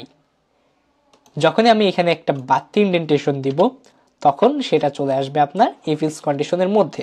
বাট আমি এটাকে ইফ এলস কন্ডিশনের মধ্যে রাখছি না, আমি ইফ এলস স্টেটমেন্টের বাইরে নিয়ে চলে যাচ্ছি এবং এটাকে আমি এই একটা দিয়ে রাখছি। এর মানে হচ্ছে একটা দেওয়ার মানে হচ্ছে এটা ফর লুপের ভিতরে আছে বাট ইফ এলস স্টেটমেন্টের ভিতর নাই। সো আমরা এবার যদি রান করাই তাহলে পরে দেখব ওকে আমাদের 33 আর 54 আসছে বাট অন্যগুলো আসে নাই। এখানে যদি আমরা লিস্টের দিকে খেয়াল করি 33 54 তারপরে মাইনাসের 33, আর আমরা কন্ডিশন দিয়েছিলাম এই নামের মান যখনই 0 থেকে ছোট হবে তখন আমরা কি করব, ব্রেক মেরে দেব। তো আমরা চাচ্ছি ব্রেক মারবো না, আমরা এবার চাচ্ছি যে আমাদের এই যে 33 আছে বা মাইনাসের যে সকল সংখ্যা আছে সেই সকল সংখ্যা যেই পাবো তখন আমরা এড়াই চলে যাব, ও দেখবো না, ওইগুলোকে আমরা প্রিন্ট করব না। তো এই এড়িয়ে যাওয়ার জন্য আমরা যে কিওয়ার্ডটা ইউজ করি সেটার নাম হচ্ছে কন্টিনিউ। ওকে, আমরা কন্টিনিউ লিখলাম। এবার যদি আমরা প্রিন্ট করাই, ওকে, আমরা দেখতে পাচ্ছি সব মাইনাসের যে 33 আছে সেটা বাদে সব কিছুই আমাদের প্রিন্ট হয়েছে। আবার আমরা এখানে অন্যান্য যে সকল মাইনাসের ভ্যালু আছে সেগুলো আমরা একটু দিই। ওকে, এবারও যদি আমরা রান করি দেখবো মাইনাসের সংখ্যাগুলো বাদে সবগুলোকে এখানে প্রিন্ট হয়েছে। তো ব্রেক কিওয়ার্ডের কাজ হচ্ছে যখন কোনো কিছু একটা আপনার মাইনাসের হয় বা নির্দিষ্ট কন্ডিশন ভেদে আপনি যখন লুপটাকে থামাই দিতে চান তখন আপনি সেইটাকে ব্রেক কিওয়ার্ড ইউজ করে থামিয়ে দিতে পারবেন। আর কন্টিনিউ হচ্ছে যখন আপনি কোনো ডেটা স্ট্রাকচারের কোনো একটা এলিমেন্টকে বা কোনো এক ধরনের নির্দিষ্ট ধরনের এলিমেন্টকে এড়াই চলে যেতে চাইছেন বা ওইগুলোকে আপনার গণনার মধ্যে নিতে চাচ্ছেন না, তখন আপনি কন্টিনিউ ব্যবহার করে এড়াই চলে যেতে পারেন, সেটা কোনো ব্যাপারই না। সো এরপরে আমরা একটু কঠিন লেভেলে একটু লজিক দেখাই আপনাদেরকে। সেই লজিকটা হচ্ছে আমরা এই যে নাম্বার নামে যে ভ্যারিয়েবল লিখছিলাম বা পুরো যে কোড লিখছিলাম এটাকে সম্পূর্ণ মুছে আমরা নাম্বার নামে নতুন একটা নিই এবং এর মধ্যে আমরা একটা লিস্ট তৈরি করি। সো আমরা লিস্ট নেব হচ্ছে 0 থেকে 10 পর্যন্ত। তো বারবার অত কষ্ট করে কে লিখবে ভাই, আমরা রেঞ্জ ফাংশন ইউজ করে লিখে ফেলি। রেঞ্জ লিখলাম এবং রেঞ্জের হচ্ছে 0 থেকে 10 পর্যন্ত, অর্থাৎ ভ্যালু দিলাম আমরা 11। ওকে, এবার আমরা লিখলাম ফর নাম ইন নাম্বার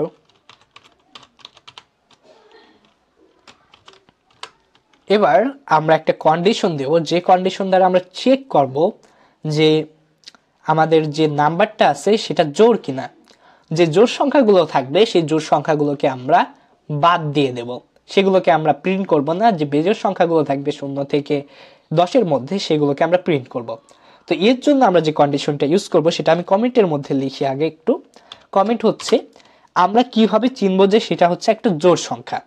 আমরা জানি যে কোনো সংখ্যাকে যখন আমরা 2 দ্বারা ভাগ করার পর সেটার ভাগশেষ থাকে না, অর্থাৎ সেটার ভাগশেষ 0 হয়। যেমন 4কে যদি আমি ভাগ করি 2 দিয়ে তারপরে সেটার ভ্যালু হবে 2। এখানে কোনো ভাগশেষ থাকবে না বা রিমাইন্ডার থাকবে না, যেটাকে আমরা বেসিক কনসেপ্টে বিস্তারিতভাবে খুব ভালোভাবে বোঝানো হয়েছে সেটা। সো এই জিনিসটা হচ্ছে আমাদের চেক করব কিন্তু প্রোগ্রামিংয়ের মাধ্যমে। তো আমরা দিলাম ইফ যদি আমাদের নাম আপনার রিমাইন্ড করলে পারে 2 দিয়ে ভাগ করার পরে যদি আমাদের নামের ভ্যালু এক্স্যাক্টলি 0 হয় তাহলে পারে সেটাকে আমরা প্রিন্ট করব না, আমরা কন্টিনিউ করে যাব। ঠিক আছে, এরপরে আমরা স্টেটমেন্ট বা কন্ডিশনাল মধ্যে থেকে বেরোয় গেলাম এবং এখানে লিখলাম প্রিন্ট আমাদের যে নাম্বারগুলো বা নাম আছে সেগুলোকে প্রিন্ট করান। এর মানে হচ্ছে এই যে আমি কন্ডিশন দিলাম এটার মানে হচ্ছে নামকে 2 দিয়ে ভাগ করার পর যদি ভাগশেষ 0 হয় তাহলে পরেই আমরা কন্টিনিউ করব বা এড়িয়ে যাব। সো এইবার যদি আমরা রান করি আমাদের প্রোগ্রামটিকে তাহলে পরে দেখবো যে জোড় সংখ্যা বাদে সব সংখ্যাই কিন্তু ভাই আছে। আবার যদি আমরা চাচ্ছি বেজোড় সংখ্যাগুলো এড়িয়ে যেতে, বেজোড় সংখ্যা কিভাবে চিনব? বেজোড় সংখ্যা হবে হলো ভাগশেষ তোমার নট ইকুয়াল 0 হবে।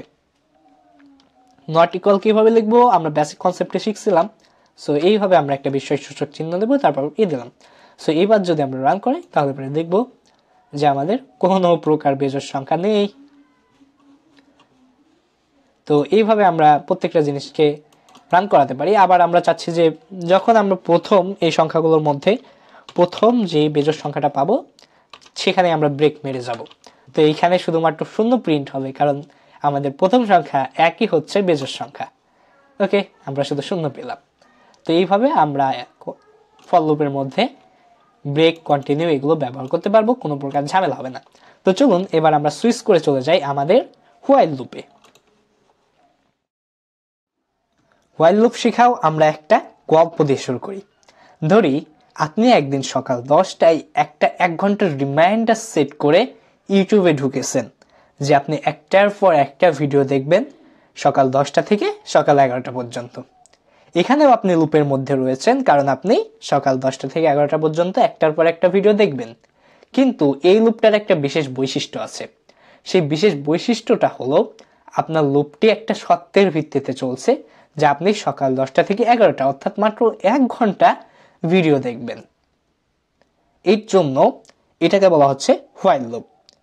যে লুপটা আসলে কোনো বৈশিষ্ট্য, যে লুপের বৈশিষ্ট্যে এই সত্য জিনিসটা রয়েছে, মানে একটা নির্দিষ্ট সত্যের ভিত্তিতে যখন কোনো কাজ করা হচ্ছে বারবার পুনরায় আবৃত্তি করা হচ্ছে, সেটাকে বোঝাচ্ছে হচ্ছে হোয়াইল লুপ, বা আরো সহজ করে বললে পারে হচ্ছে যে কোন একটি কাজ যখন বারবার করা হয় নির্দিষ্ট কোন একটি সত্যের ভিত্তিতে, তখন তাকে আমরা হোয়াইল লুপ বলতে পারি, এরকম কিছু একটা। সো চলুন আমরা একটা হোয়াইল লুপ লিখি। যেমন ধরেন আপনার ভিডিও দেখার ঘটনাটাই নিয়ে আমরা একটা হোয়াইল লুপ লিখতে পারি। যেমন আমরা এখানে আমরা জানি 1 ঘন্টায় হচ্ছে 60 মিনিট, তা আমরা লিখি যে মিনিট হচ্ছে তোমার 60, এই মিনিটের ভ্যালু হচ্ছে 60।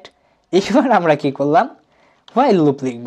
তো হোয়াইল লুপ লিখতে হলে পরে আমাদেরকে সবার আগে হোয়াইল কিওয়ার্ডটা ইউজ করতে হয়, এবং হোয়াইল কিওয়ার্ড ইউজ করা হয় বলেই এর নাম হোয়াইল লুপ। এই হোয়াইল লুপে কি আমরা ফর লুপের মতো করে এখন এইখানে কি কোনো লুপ ভ্যারিয়েবল লিখব? না ভাই, আমরা এখানে কোনো লুপ ভ্যারিয়েবল লিখব না, কারণ এখানে আমাদের যে মিনিট রয়েছে এই মিনিটটাই হচ্ছে লুপ ভ্যারিয়েবল। ফর লুপে আমাদের এইখানে নির্দিষ্ট করে লুপ ভ্যারিয়েবল ক্রিয়েট করা লাগতো, বাট হোয়াইল লুপে আগে যেটা রয়েছে এটাই হচ্ছে লুপ ভ্যারিয়েবল। এখানে আমরা লিখলাম মিনিট,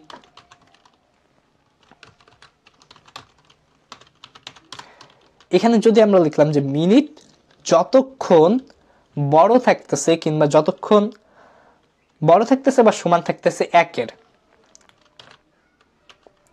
সো আমি লিখে দিলাম বড় অথবা সমান থাকতেছে 1-এর, ততক্ষণ পর্যন্ত আমাদের মিনিটকে প্রিন্ট করো।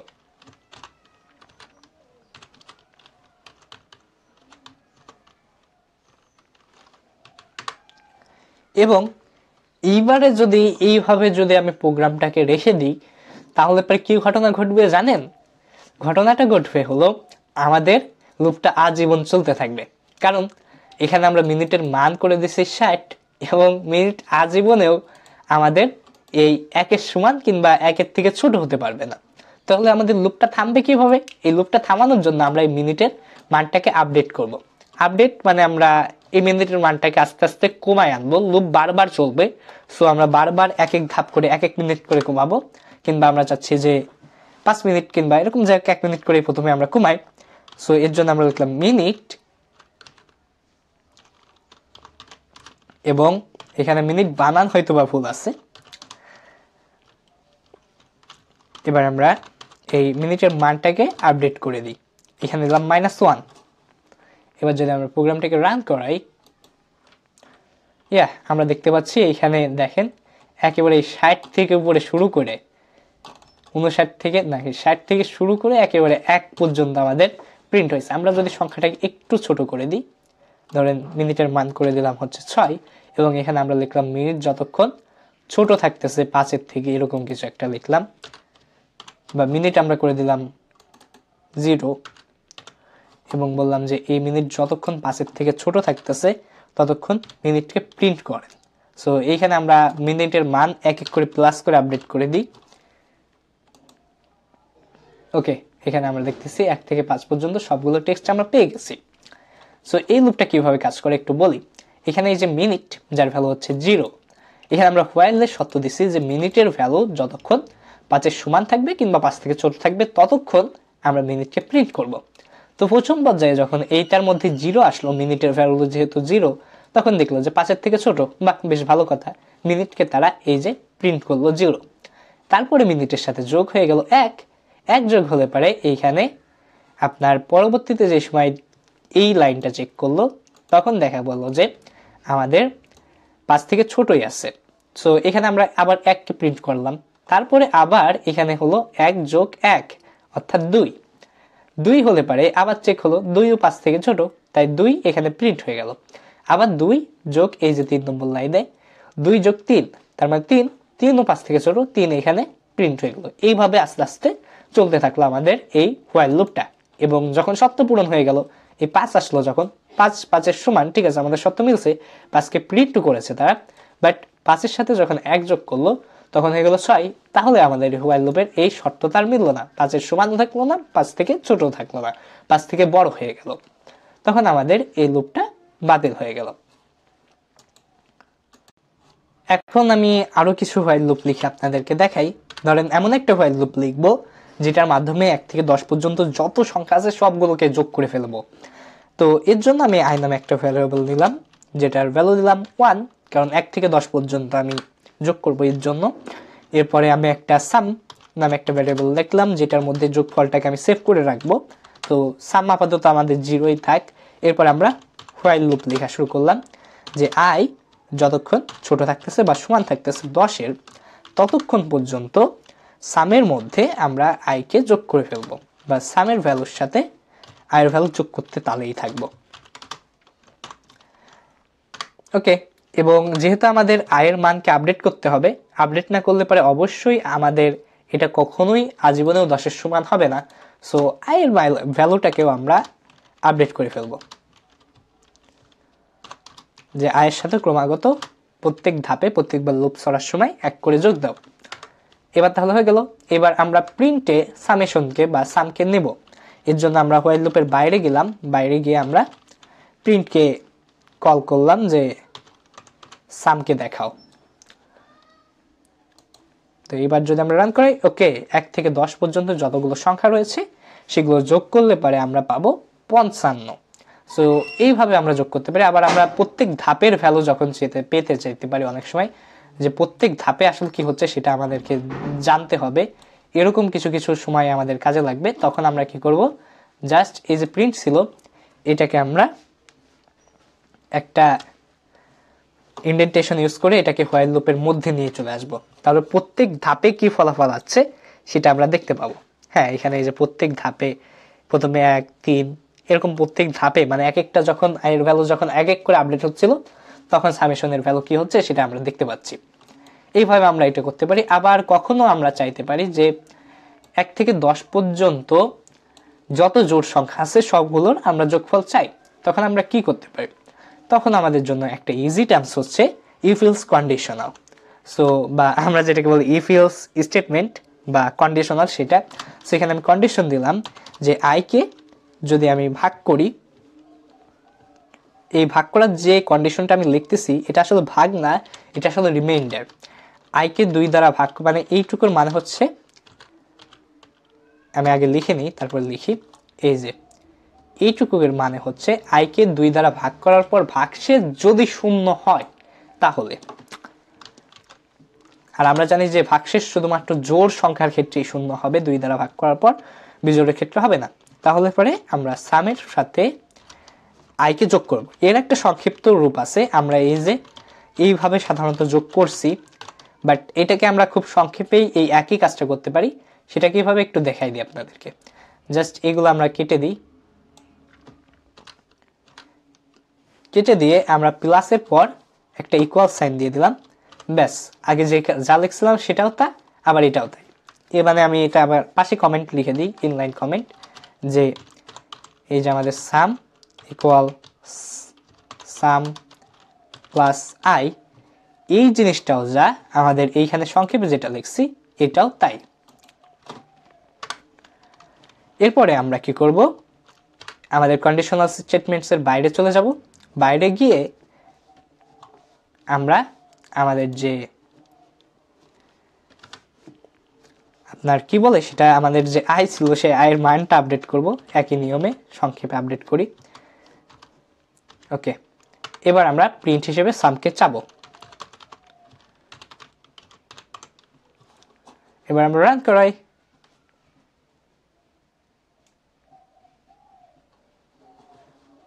ওকে, আমাদের ইন্ডেন্টেশন লেভেলটা আসলে ম্যাচ খায় নাই। তো আমরা চেক করে দেখি আমাদের ইন্ডেন্টেশন লেভেল কেন ম্যাচ খায় নাই। এখানে হয়তো 1 এসে গেছে। আমরা এখানে স্পেস বার প্রেস করি, 1 2 3 4। আবার আমরা একটু দেখি, এবারও ম্যাচ খায় নাই। কারণ কি ভাই, এইভাবে তো হওয়ার কথা না। আমরা এখানে কেটে দিই, 1 2 3।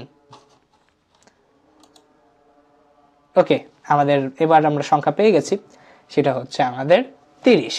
1 থেকে 10 পর্যন্ত যতগুলো আপনার জোড় সংখ্যা রয়েছে সেগুলোর যোগফল হচ্ছে 30। আবার বেজোড় সংখ্যা চাইলে পরে আমরা এখানে জাস্ট এক্স্যাক্টলি ইকুয়ালের জায়গায় নট ইকুয়াল দিয়ে দেবো। আমরা জানি যে বেজোড় সংখ্যাকে 2 দ্বারা ভাগ করলে পারে আজীবনেও ভাগশেষ 0 হবে না। তো এখানে নট ইকুয়াল দিয়ে দিলাম আমরা।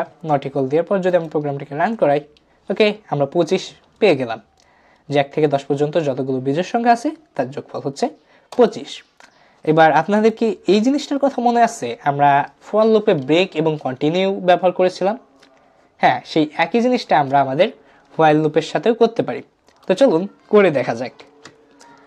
হোয়াইল লুপে ব্রেক, সো এর জন্য আমরা ধরেন কাউন্ট নামে একটা লুপ ভ্যারিয়েবল নিলাম, কাউন্টের ভ্যালু দিলাম 0 এবং এখানে আমরা হোয়াইল কন্ডিশন দিলাম বা হোয়াইল লুপের ভিতর যে কন্ডিশনটা দিতে হয় সেটা দিলাম যে যতক্ষণ আমাদের কাউন্ট ছোট থাকবে, অথবা ছোট থাকবে, ঠিক আছে ছোটই থাক, সমান থাকার দরকার নাই, ছোট থাকবে 10 থেকে, ততক্ষণ আমরা কি করব, আমাদের কাউন্টকে প্রিন্ট করব। বাট এইখানে আমরা কন্ডিশন দেব যখন আমাদের কাউন্টের ভ্যালু আপনার ছোট হবে বা এক্স্যাক্টলি ইকুয়াল হবে 5-এর সমান, তখন আমরা আমাদের লুপটি থামিয়ে দেব। থামিয়ে দেওয়ার জন্য আমরা ব্রেক কিওয়ার্ড ইউজ করি, তো ব্রেক কিওয়ার্ড ইউজ করে আমরা থামিয়ে দিলাম এবং এখানে আমরা কন্ডিশনালসের বাইরে গিয়ে লিখলাম যে আমাদের কাউন্টকে প্রিন্ট করো। এবার আমরা প্রোগ্রামটাকে রান করাই দেখি আউটপুট হিসেবে আমরা কি পাই।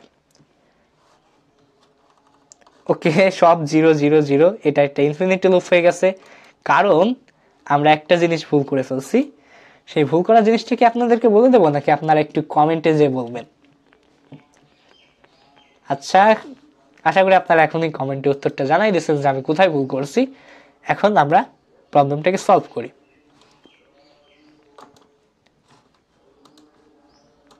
আমাদের প্রবলেমটা ছিল হচ্ছে আমরা কাউন্টের মানকে কখনো আপডেটই করি নাই, তো আমাদের কাউন্ট কখনোই 5-এর সমান হতে পারতো না।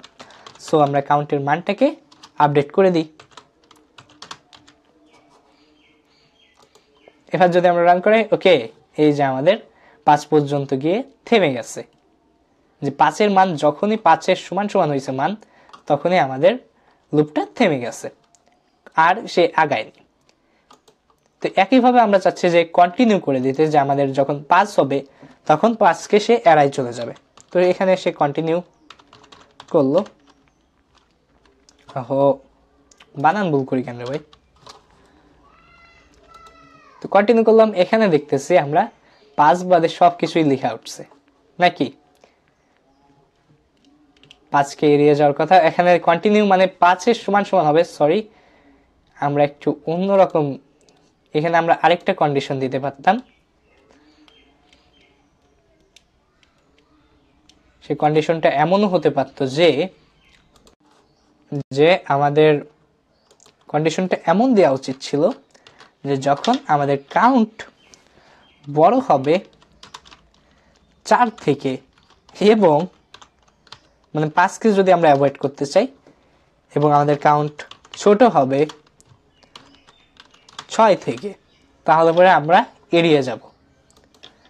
ওকে, না এবারও সে একই আউটপুট হতে পারে। আমরা গণিতে আমি খুব কাঁচা, এর জন্য প্রোগ্রামটা রান হচ্ছে না। চলেন অন্য একটা উদাহরণ আপনাদেরকে দেওয়া যাক।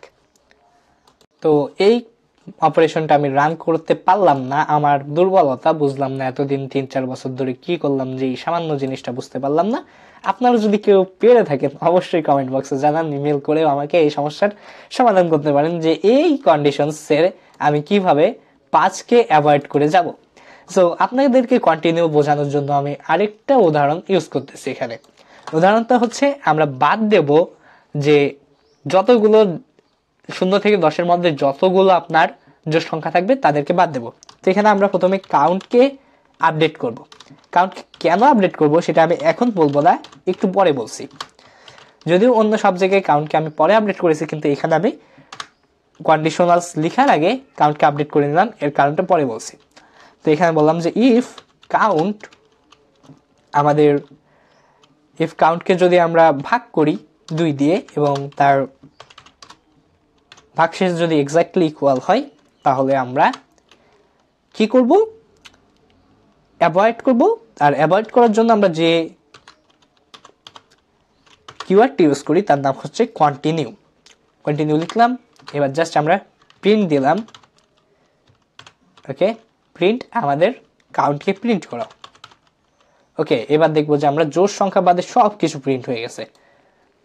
ওকে, এখানে যতগুলো সংখ্যা আছে তার একটাও দেখুন জোড় না, সবই বেজোড়। এবার আপনাদেরকে মূল কারণটা বলি যে আমি এখানে কেন কাউন্টকে আগে আপডেট করছি। আমি যদি আমি এই কাউন্টকে এইখানে আপডেট না করে আমি যদি এইখানে আপডেট করতাম, তাহলে পরে কি আমি মহাভারত অশুদ্ধ করে ফেলতাম? হ্যাঁ ভাই, অশুদ্ধই করে ফেলতেন। এর কারণ হচ্ছে কাউন্টের ভ্যালু আমরা দিছি দেখেন 0, এবং আমরা এইখানে কন্ডিশন দিছি যে কাউন্টকে 2 দিয়ে ভাগ করার পর ভাগ শেষ হতে হবে 0, এবং আমরা জানি যে যে কোনো সংখ্যাকে যদি আমরা শূন্যকে যদি যে কোনো সংখ্যা দিয়ে ভাগ করি তাহলে পরে তার ভ্যালু হয় 0। তার আবার ভাগশেষ আসবে কোথা থেকে ভাই? সুতরাং আমাদের প্রোগ্রামটা হয়ে যেত একটা অসীম লুপে পড়ে যেত, আমাদের প্রোগ্রামটা আজীবনেও শেষ হতো না, আপনার কম্পিউটারে হ্যাং করতো।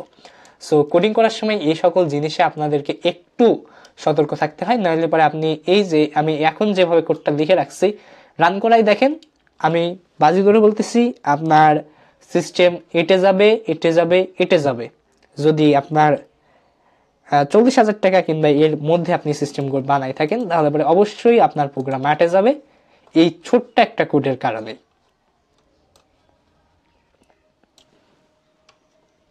তো আমরা এইখানে না লিখে এখানে লিখব, কিন্তু আপনার এইখানে যদি আপনি লিখতেন তাহলে কিন্তু কোনো এরর দিত না। এরর দিত না কারণ আপনার ইসের জিনিসটা পাইথনের যে লজিক সেই অনুযায়ী ঠিক আছে, লুপ তো তৈরি হয়েছে, কোডে কোনো ভুল নাই, লুপটা কিন্তু আজীবনের জন্য তৈরি হয়েছে, এই হতো সমস্যা।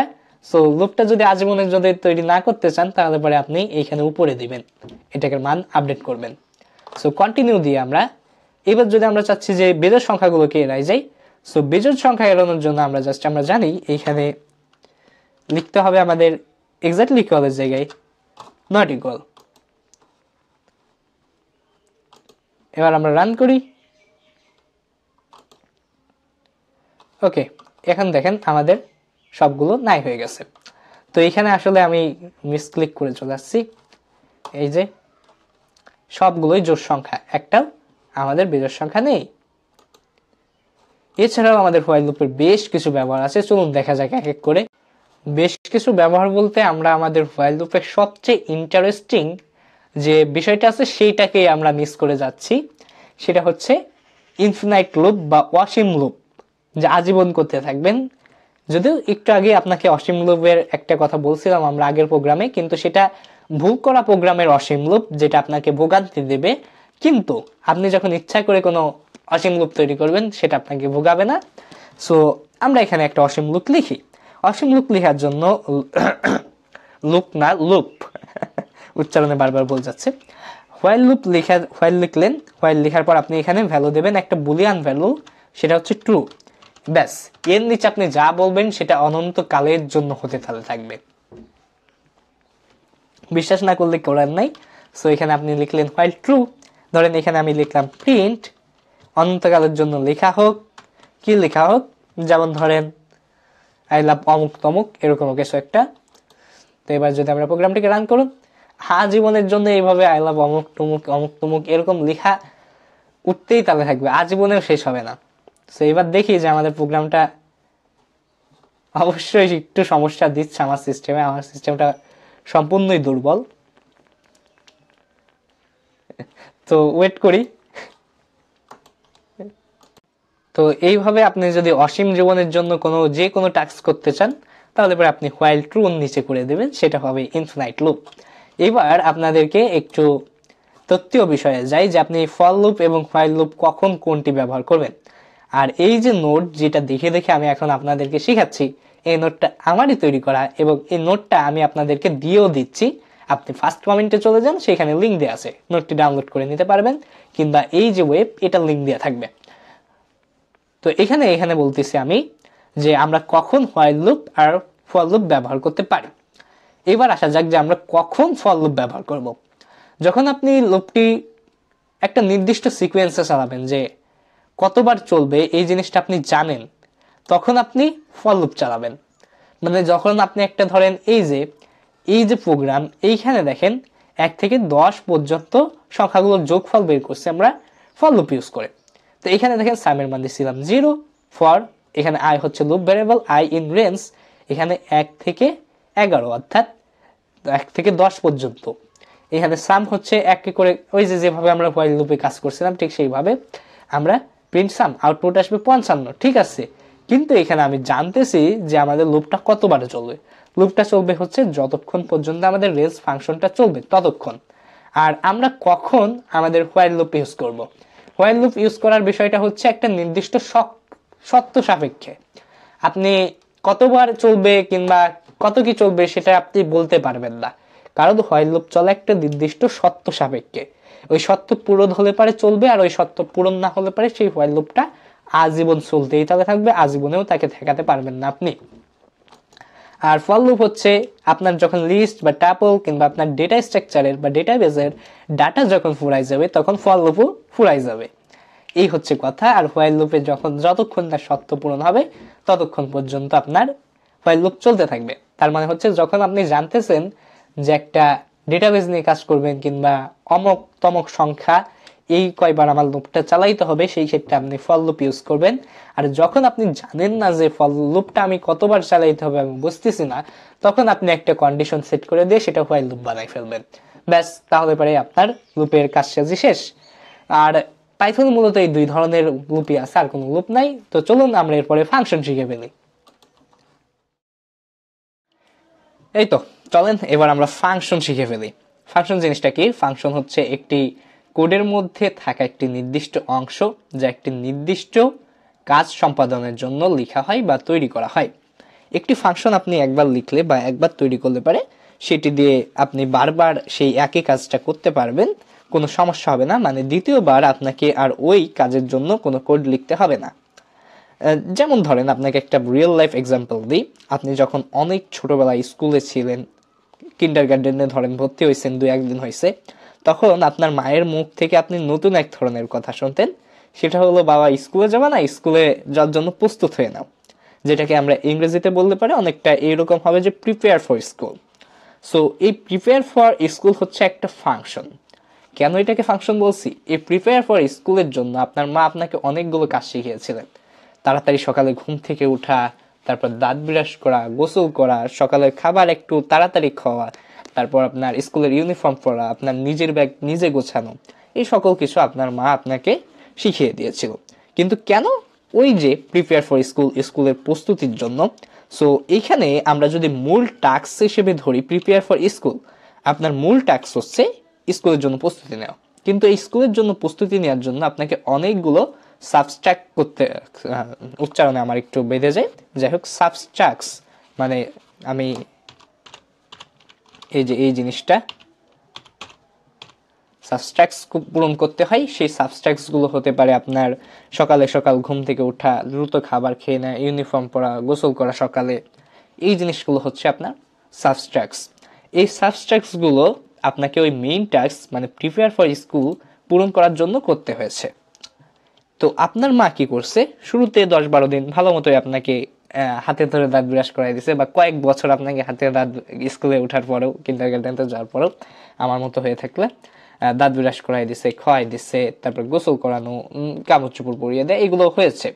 তো এই যে আপনার মা একসময় কিন্তু আপনাকে, এখন কিন্তু আর আপনার বলে না, আপনাকে এই সকল কিছু করাই দেয় না, আপনার ব্যাগ কিন্তু এখন আর গুছাই দেয় না। এখন শুধু সে বলে, এখন আপনি ইউনিভার্সিটিতে থাকেন, কলেজে থাকেন, স্কুলে থাকেন, এখন শুধু আপনাকে বলে যে প্রিপেয়ার ফর স্কুল, স্কুলের জন্য প্রস্তুতি নাও। তো স্কুলের জন্য প্রস্তুতি নাও, শুধু এই কথাটুকু বলে। এখন আপনাকে শুধু মেইন টাস্কের কথা বলতেছি, কিন্তু এই প্রস্তুতির জন্য যতগুলো সাবস্ট্রাক্টস তিনি আগে করাইছিলেন সেগুলোর কথা বলতেছেন না। এর কারণ কি? ওই যে ছোটবেলায় তিনি আপনার মধ্যে আসলে একটা ফাংশন লিখে ফেলছেন। ওই ফাংশনের মধ্যে আপনার ওই সকাল ঘুম থেকে ওঠাও ছিল, তাড়াতাড়ি খাওয়াও ছিল, ইউনিফর্ম পরাও ছিল, ব্যাগ গোছানোও ছিল, স্কুলের জন্য একা একা রওনা হওয়াও ছিল। এবং এখন তিনি শুধু ওই ফাংশনটাকে কল করতেছেন যে প্রিপেয়ার ফর স্কুল, স্কুলের জন্য প্রস্তুতি নাও বাবা, ব্যাস।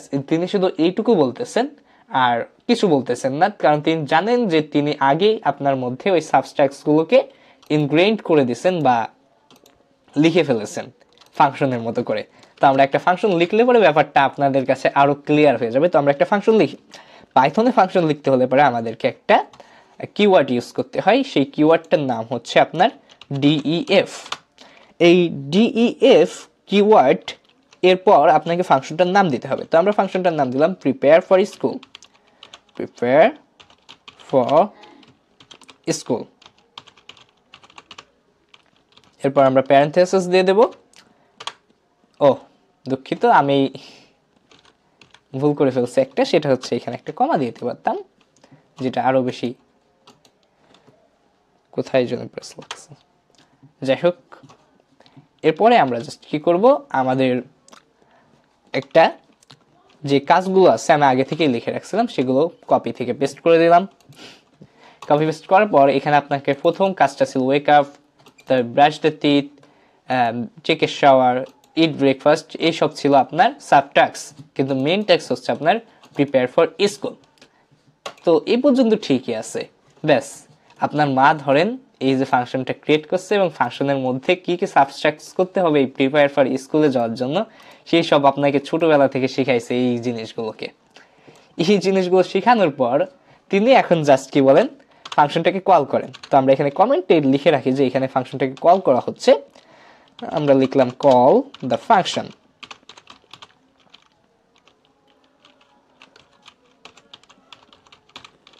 এবার ফাংশনটাকে কল করব আমরা কিভাবে, জাস্ট আমরা লিখব প্রিপেয়ার ফর স্কুল, ব্যাস। এরপরে আমরা প্যারেনথেসিস দিয়ে দেব। জাস্ট আমরা যদি এখন রান করাই, ওকে, আমরা সবগুলো কাজ দেখতে পাচ্ছি। ঠিক আপনার মায়ের সাথেও একই জিনিস হয়েছে, তিনি ছোটবেলায় এই ফাংশনটা লিখছেন এবং লেখার পর তিনি জাস্ট এই জিনিসটা কল করেন ফাংশনের নাম ধরে, আর সব কাজগুলো হয়ে যায়। এটাই হচ্ছে আপনার ফাংশন। আশা করি ফাংশনের তথ্যীয় বিষয়টা আপনাকে খুব ভালোভাবেই বোঝাতে পারছি। না বুঝে থাকলে পরে আপনি কমেন্টে জানাইতে পারেন, সেটা আমার ব্যর্থতা হিসেবে থেকে যাবে। এরপরে আমরা ফাংশনের প্যারামিটার সম্পর্কে একটু জানি। প্যারামিটার কি? প্যারামিটার হচ্ছে সেই ডাটা যেটা আমরা ফাংশনের মধ্যে ইনপুট দিই। যেমন ধরেন আমরা এমন একজন লোকের কথা ভাবতেছি, ধরেন সেই লোকটা হচ্ছে গ্রেট একজন লোক, খুব নাম করা এরকম একজন লোক। তো এইখানে গ্রেট যে ফাংশন আমরা লিখলাম, তো আমার এখানে একটু আইডিয়াটির সমস্যা হয়েছে, তো আমি একটু ঠিক করি। ভুল করে ইনসার্ট বাটনে প্রেস হওয়ার কারণে আমার কার্সরটা একটু বদলে গেছিল এবং ঠিকমতো কাজ করছিল না। তো এখানে আমরা এই যে ব্র্যাকেটটা দিই, ব্র্যাকেট দিয়ে আমরা ফাংশনকে ডিফাইন করি, এই ব্র্যাকেটের মাঝখানে আমরা প্যারামিটার বা ফাংশনের ইনপুটগুলো দিয়ে থাকি সাধারণত। তো ধরেন এইখানে আমরা প্যারামিটার দিলাম নেম, এবং নেম দিয়ে এর মধ্যে ফাংশনটার কাজ হবে একটা জিনিস জাস্ট প্রিন্ট করানো। তো আমরা প্রিন্ট করাবো কি, প্রিন্ট করাবো প্রিন্টের মধ্যে আপনাকে একটা নতুন জিনিস শেখাই। নতুন জিনিসটা হচ্ছে এফ স্ট্রিং। এফ স্ট্রিং কি? এফ স্ট্রিং হচ্ছে একসাথে আপনি ধরেন ভ্যারিয়েবল কিংবা প্যারামিটার এইসব কোনো একটা জিনিসকে স্ট্রিংও দেবেন, আবার ওইগুলোর ভ্যালুকেও আপনি ধরেন আমি যেরকম দিয়েছিলাম, আপনি স্ট্রিং লিখলে এরকম লিখতেন, আর যদি কোনো ভ্যারিয়েবল বা অন্য কোনো কিছুতে জমা থাকা ডাটা আপনি যদি আউটপুট হিসেবে দেখতে চাইতেন, জাস্ট স্ট্রিং মানে কোটেশন ছাড়া সেই জিনিসটার নাম লিখে দিতেন। কিন্তু এফ স্ট্রিং এর মাধ্যমে আপনি দুইটা কাজকে একসাথে করতে পারবেন। তো আপনি এফ দিবেন, তারপর জাস্ট কোটেশন দিবেন, তাহলে এফ স্ট্রিং ক্রিয়েট হয়ে গেল। তো এখানে আমরা হ্যালো বা আসসালামু আলাইকুম সালাম দিতে যাচ্ছি।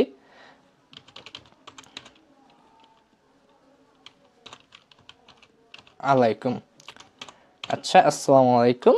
তারপরে আমরা সেই লোকটার নাম দেখাতে যাচ্ছি। তো নাম এইখানে আমরা দেব হচ্ছে সেকেন্ড ব্র্যাকেট। সেকেন্ড ব্র্যাকেট দিয়ে এই যে আমরা প্যারামিটার দিয়েছিলাম নেম, এই নেমটাকে বসাই দিলাম। এইবার আমরা ফাংশনটাকে যখন কল করব, তখন এই যে নেম, এই নেমের ভ্যালু আমরা বসিয়ে দেব। এবার ফাংশনটাকে আমরা কল করি গ্রেট। এবার আমরা নেমের ভ্যালু হিসেবে ধরলাম, ধরেন আমরা মৌলানা ভাসানী, মৌলানা বানান ভুল গেলে যাক।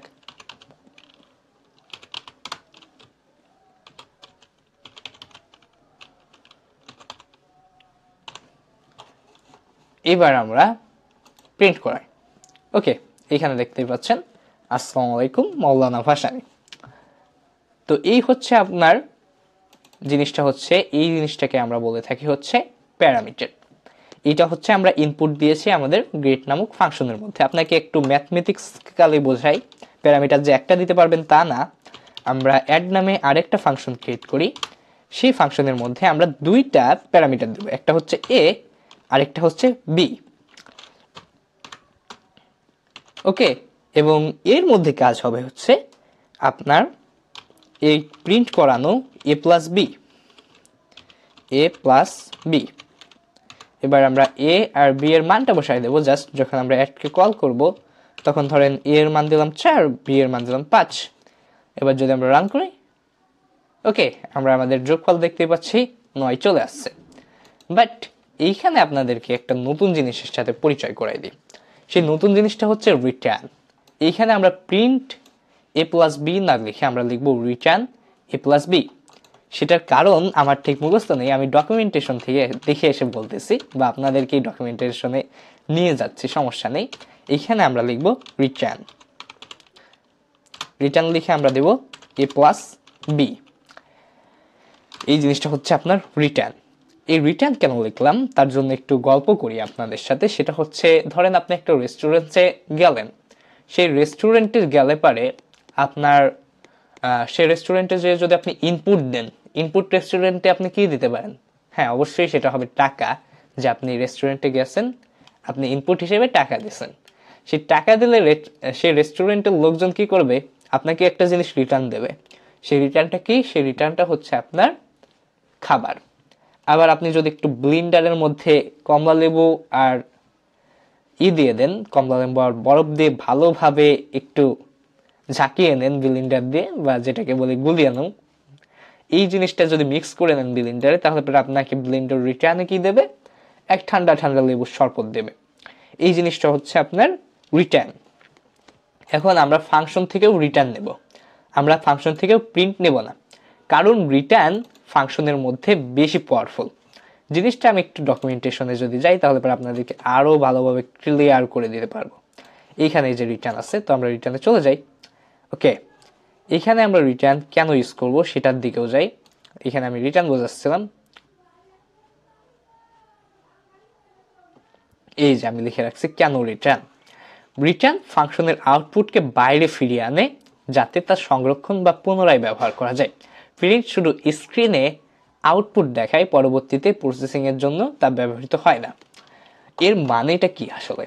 এর মানে হচ্ছে আপনার এই যে রিটার্ন যদি আমি লিখি, এখন তো আমি ছোট প্রোগ্রাম লিখছি, তাই যদি আমি এখানে প্রিন্ট লিখে দিই কোনো সমস্যা হচ্ছে না। কিন্তু ধরেন আপনার এইখানে লাইন যদি থাকতো 10,000 এবং 10,000-এ আপনি অনেকগুলো ফাংশন লিখে রাখছেন যাতে আপনার সময় বাঁচে, বারবার প্রত্যেকটা ধরেন একটা কাজ ধরেন এ আর বি কে আপনার ঘন ঘন যোগ করা লাগতেছে দুইটা সংখ্যাকে, তখন আপনি এরকম একটা ফাংশন লিখে রাখছেন এবং বারবার এরকম কল করে করে বিভিন্ন ধরনের মান বসাচ্ছেন। কিন্তু যখনই আপনি এখানে রিটার্ন না দিয়ে আপনার প্রিন্ট দিবেন, তখন দেখা গেল ওই বড় কোডে যে শুধুমাত্র আপনার প্রথমবার যে ভ্যালুটা দিচ্ছেন, এই যে 4 আর 5 দিচ্ছি, সেটাই বারবার যোগ হয়ে যাচ্ছে। কারণ কি রে ভাই? প্রিন্ট দিলে পরে এই সমস্যাটা হতে পারে। যখন আপনি রিটার্ন দেবেন তখন আপনি এই যে আপডেট করে দিলেন মান বড় কোডে যে, তখন সেই মানটা কিন্তু আর কোনো ঝামেলা করবে না। এর জন্যই মূলত আমরা রিটার্ন ইউজ করব। জাস্ট অত কিছু আপনার বোঝার দরকার নেই, আপনি শুধু এইটুকু বুঝে রাখেন, যে বিগিনার হিসেবে এইটুকু বুঝে রাখেন, আপনি অবশ্যই বুঝবেন। কেন বুঝবেন না? রিটার্ন আপনি ফাংশনের ভিতর যদি কোনো কিছুকে রিটার্ন নিতে চান বা ফেরত আনতে চান, তার জন্য আপনার রিটার্ন ব্যবহার করাই সবচেয়ে শ্রেয় হবে, কারণ ফাংশনের মধ্যে প্রিন্ট থেকে রিটার্ন বেশি পাওয়ারফুল। চলুন আমরা এমন একটি ফাংশন লিখি যে ফাংশনটা আমাদেরকে বলে দিবে যে কোনো একটি সংখ্যা আমরা ফাংশনে যদি ইনপুট দিই তাহলে পরে সেই ফাংশনটা আমাদেরকে বলে দিবে যে সেই সংখ্যাটা বিজোড় কিনা। সো সেই জিনিসটা আমরা লিখি। তো আমরা এখানে ওড নাম্বার, খুব সম্ভবত বিজোড়ের ইংলিশ, সো আমরা এখানে নামটা দিলাম ওড নাম্বার এবং এখানে আমরা নাম নামে একটা প্যারামিটার দিয়ে দিলাম। অ্যান্ড দেন আমরা এখানে কন্ডিশনাল ক্রিয়েট করলাম এবং সেখানে বললাম যে নামকে যদি 2 দ্বারা ভাগ করার পর আপনার ভাগশেষ 0 না হয়, মানে ভাগশেষ 0 হয়, সরি 0 না হয়, নট ইকুয়াল 0, তাহলে পরে আমরা রিটার্ন দেব হচ্ছে ট্রু।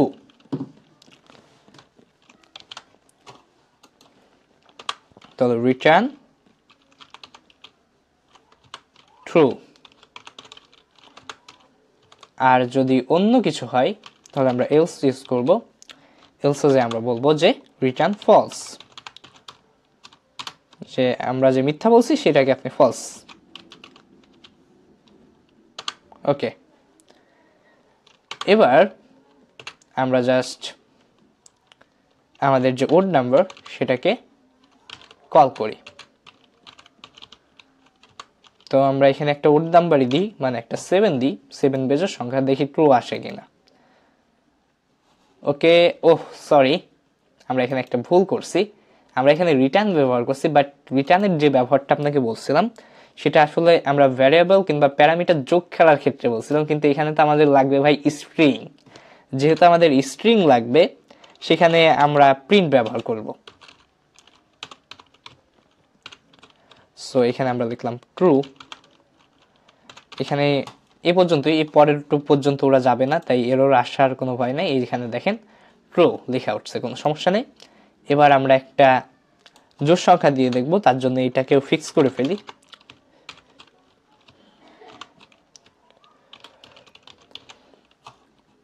এখানে আমরা 8 দিলাম, 8 দিলে পরে আমাদের ফলস আসবে। হ্যাঁ ঠিক আছে। এখন আপনি চাইলে পারে একটা ফাংশনের মধ্যে আরেকটা ফাংশন ইউজ করতে পারেন। সেটা কেমন সেটাও আপনাকে বলছি, কোনো সমস্যা নেই। তো ধরেন আমরা যদি একটা ফাংশনের মধ্যে আরেকটা ফাংশন ইউজ করতে চাই, তাহলে পরে আমরা এখানে যে ফাংশনটা কল করছিলাম সেটাকে কেটে দিই এবং নতুন একটা ফাংশন এখানে নিচে ক্রিয়েট করি। এই ফাংশনটার কাজ হবে হলো ইভেনিফাই করা। ইভেনিফাই হচ্ছে আপনার যদি কোনো বিজোড় সংখ্যা পাই তাহলে পরে সেটাকে 2 দিয়ে গুণ করে জোড় সংখ্যা বানায় ফেলা, এই হচ্ছে কথা।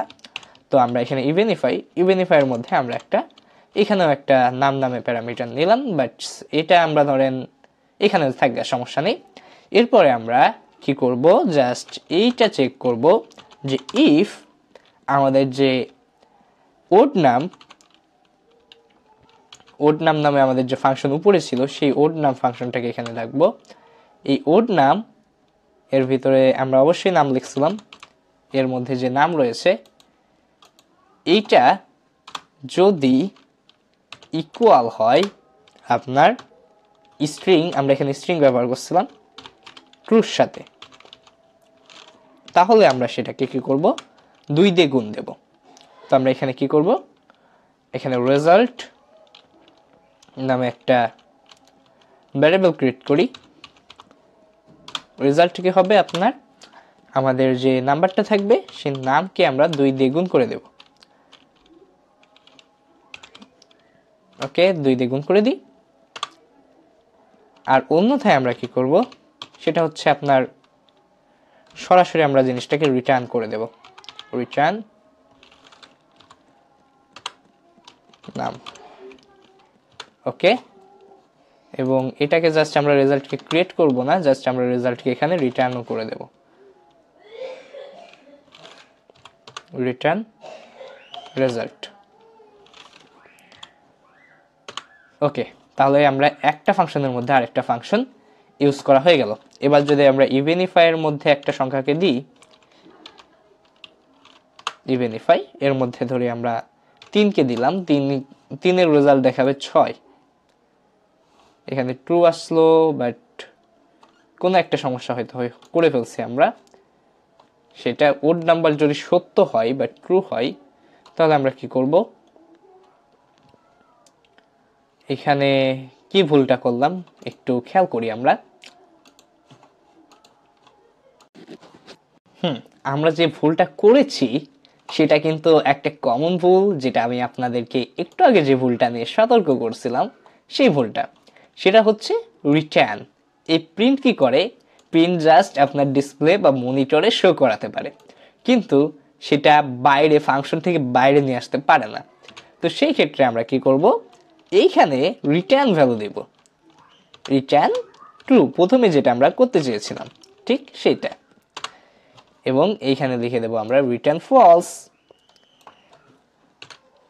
যারা কোডটা লিখে ফেলছিলেন কপি করে করে, মানে আমি নিজেও যখন শিখতাম তখনও টিউটোরিয়াল দেখতাম আর কপি করতাম, তো তাদের জন্য বলছি আমি দুঃখিত। আসলে আপনাদের শেখানোর জন্য একটু একটু এরকম ভুল আমাকে ইচ্ছা করেই করতে হয়, না হলে পরবর্তীতে আমরা আপনারা ঠিক মতো বুঝতে পারেন না, আপনারা যদি সবসময় সঠিক কোড আমাকে দেখে কপি করতে থাকেন, অনেকেই তাই করবে, তার জন্য আমি অনেক সময় ইচ্ছা করেই ভুল করে থাকি, যাতে এই ভুলটা আপনারা আমার ভুলটা দেখলে পরেও আপনারা বুঝতে পারেন যে প্রোগ্রামিং অতটা ইজি না, বাট একটু মাথা খাটাইতে হবে, ইজি বাট একটু মাথা খাটাইতে হবে। ওকে, লেটস রান ইট। কোনো কিছুই দেখালো না। তো এইখানেও একটা ভুল আছে, দেখি আপনারা ধরতে পারেন কিনা। কাউন্টডাউন দিচ্ছি 3 সেকেন্ড, কমেন্টে আগে জানাই দেন। 1 2 3। আশা করি অনেকেই ভুলটা ধরতে পেরেছেন, আবার অনেকে পারেন নাই। যারা আমার ভুলটা ধরতে পারেন নাই, ধরতে না পারাটা অস্বাভাবিক কিছু না, যারা ধরতে পেরেছেন তাদেরকে ধন্যবাদ, আপনারাই পারবেন। আর যারা পারেন নাই আপনারাও পারবেন, একটু সময় লাগবে। সে ভুলটা হচ্ছে, আমি আসলে আপনাকে শেখাই নাই, তো আপনি পারবেন কিভাবে, বাট অনেকেই পারে, তার জন্য এই মজাগুলো আপনাদের সাথে করতেছে একটু ফাংশন নিয়ে ভিডিও শেষে এসে, কিছু মনে করবেন না। এখানে দেখেন আমরা লিখছি ইফ ওর নাম ইজ, এখানে ট্রু সমান সমান হবে, বাট আমরা এইখানে লিখছি ইফ ওর নাম, এখানে ওর নাম যে ফাংশন সেটাকে সরাসরি কল করে দিছি। সেটার এখানে ওর নামের মূল উদ্দেশ্য কি ছিল, এই যে এইটা কি বিজোড় কি বিজোড় না সেটা বলে দেওয়া। সো এইখানে যেহেতু আমরা ট্রু আর ফলস ইউজ করছি, তাই এইখানে আমাদেরকে আর স্পেশাল ভাবে কিছু বলে দেওয়ার দরকার নেই যে এটা ট্রু না ফলস হবে। ইজ ও ইফ ওর নাম বলতে এটা যে ট্রু হবে সেটা অটোমেটিকলি পাইথন ডিফাইন করে নেয়, আমাদেরকে স্পেশাল করে কিছু বলা লাগবে না। কিন্তু এর পরেও যদি রান করাই আমাদের জিনিসটা মানে টার্মিনাল কিন্তু ফাঁকা থাকবে। সেটা কেন তাও বলছি, এই দেখেন টার্মিনাল ফাঁকা রয়েছে। এইটা ফাঁকা থাকার কারণ হচ্ছে আমরা যখন এইভাবে একটার ভিতর আরেকটা, বিশেষ করে অত কিছু বোঝার দরকার নাই, বিগিনার হিসেবে আপনি অবশ্যই বুঝবেন, পরবর্তীতে আমিই বলে দেব। বিগিনার হিসেবে শুধু এইটা বুঝবেন যে যখন আপনি প্যারামিটার ইউজ করবেন তখন আপনি চেষ্টা করবেন যে এই যে ফাংশন, সেই ফাংশনগুলোকে একটা ভ্যারিয়েবলের মধ্যে কল করার। এই যে আমি ফাংশনটা লিখলাম, ধরেন আমরা ভ্যারিয়েবলটার নাম দিলাম হচ্ছে জাস্ট আমরা বললাম অ্যান্সার নামে একটা ভ্যারিয়েবল, এবং তার মধ্যে আমরা এটাকে কল করলাম। কল করে আমরা এর মধ্যে জাস্ট প্রিন্ট করাই অ্যান্সারকে। ওকে, এবার যদি আমরা রান করাই তাহলে পরে দেখতে পারবো এখানে যেহেতু 3 দিছি, আর আমরা জানি যে ইভেনিফাই করতে হলে পারে 2 দিয়ে গুণ দিতে হয়, 2 দিয়ে গুণ করলে পরে এটা হবে 6। ওকে, আমরা রেজাল্ট দেখতে পাচ্ছি 6। তো আমরা কিন্তু ফাইনালি একটা স্টেপে চলে আসলাম। এই যে পুরো কোডটা আশা করি দেখা যাচ্ছে এক স্ক্রিনে, হ্যাঁ দেখা যাচ্ছে। তো আমরা চাইলে পরে এটাকে আরেকটু ছোট করতে পারি। সেই ছোটটা কেমন, আমরা এইটাকে কোনো একটা ভ্যারিয়েবলের মধ্যে না লিখে সরাসরি প্রিন্ট করে দিতে পারি, যে আমাদেরকে প্রিন্ট ফাংশনের মধ্যে আমরা ফাংশনটাকে কল করতে পারি, তাহলে পরে আমাদের রেজাল্ট আসবে। তো শেষে যে ফাংশনে একটু আপনাদের সাথে তেরামি করলাম, জাস্ট কেউ কিছু মনে করেন না, জাস্ট আপনাদেরকে শেখানোর উদ্দেশ্যে আমরা এরকম মাঝে সাঝে করব। এই কোর্সে আরও অনেকবার করা হবে। তো সে পর্যন্ত সবাই ভালো থাকেন, এবং আমাদের যে নোটবুক, সেই নোটবুকের লিঙ্ক দিয়ে আসছে ফার্স্ট কমেন্টে, কিংবা আপনারা যদি নোটটা পেতে চান তাহলে পরে চলে আসতে পারেন আমাদের coachprogramer.blogspot.com-এ। এই যে এই সাইটটা, এই যে এখানে আসবেন। এখানে আসার পর আপনি যদি নোটসটা ডাউনলোড করতে চান, এই যে নোটস সেকশনে চলে যাবেন। আর এই যে ভিডিওটায় আপনি যা যা শিখলেন তাই আপনি কতটুকু শিখেছেন সেটা যাচাই করার জন্য আপনি কুইজে অংশগ্রহণ নিতে পারেন। তো কুইজের জন্য আপনি চলে আসতে পারেন এই যে কুইজ সেকশনে। এখনও মূলত আমি এই যে কুইজ সেকশনে এখন পাইথনের বেসিকের কুইজটা অ্যাভেলেবেল আছে। এই ভিডিও আপলোড হওয়ার আগেই পাইথনের ফান্ডামেন্টাল কনসেপ্টের জিনিসগুলো অ্যাভেলেবেল হয়ে যাবে। তো গুড বাই, টাটা।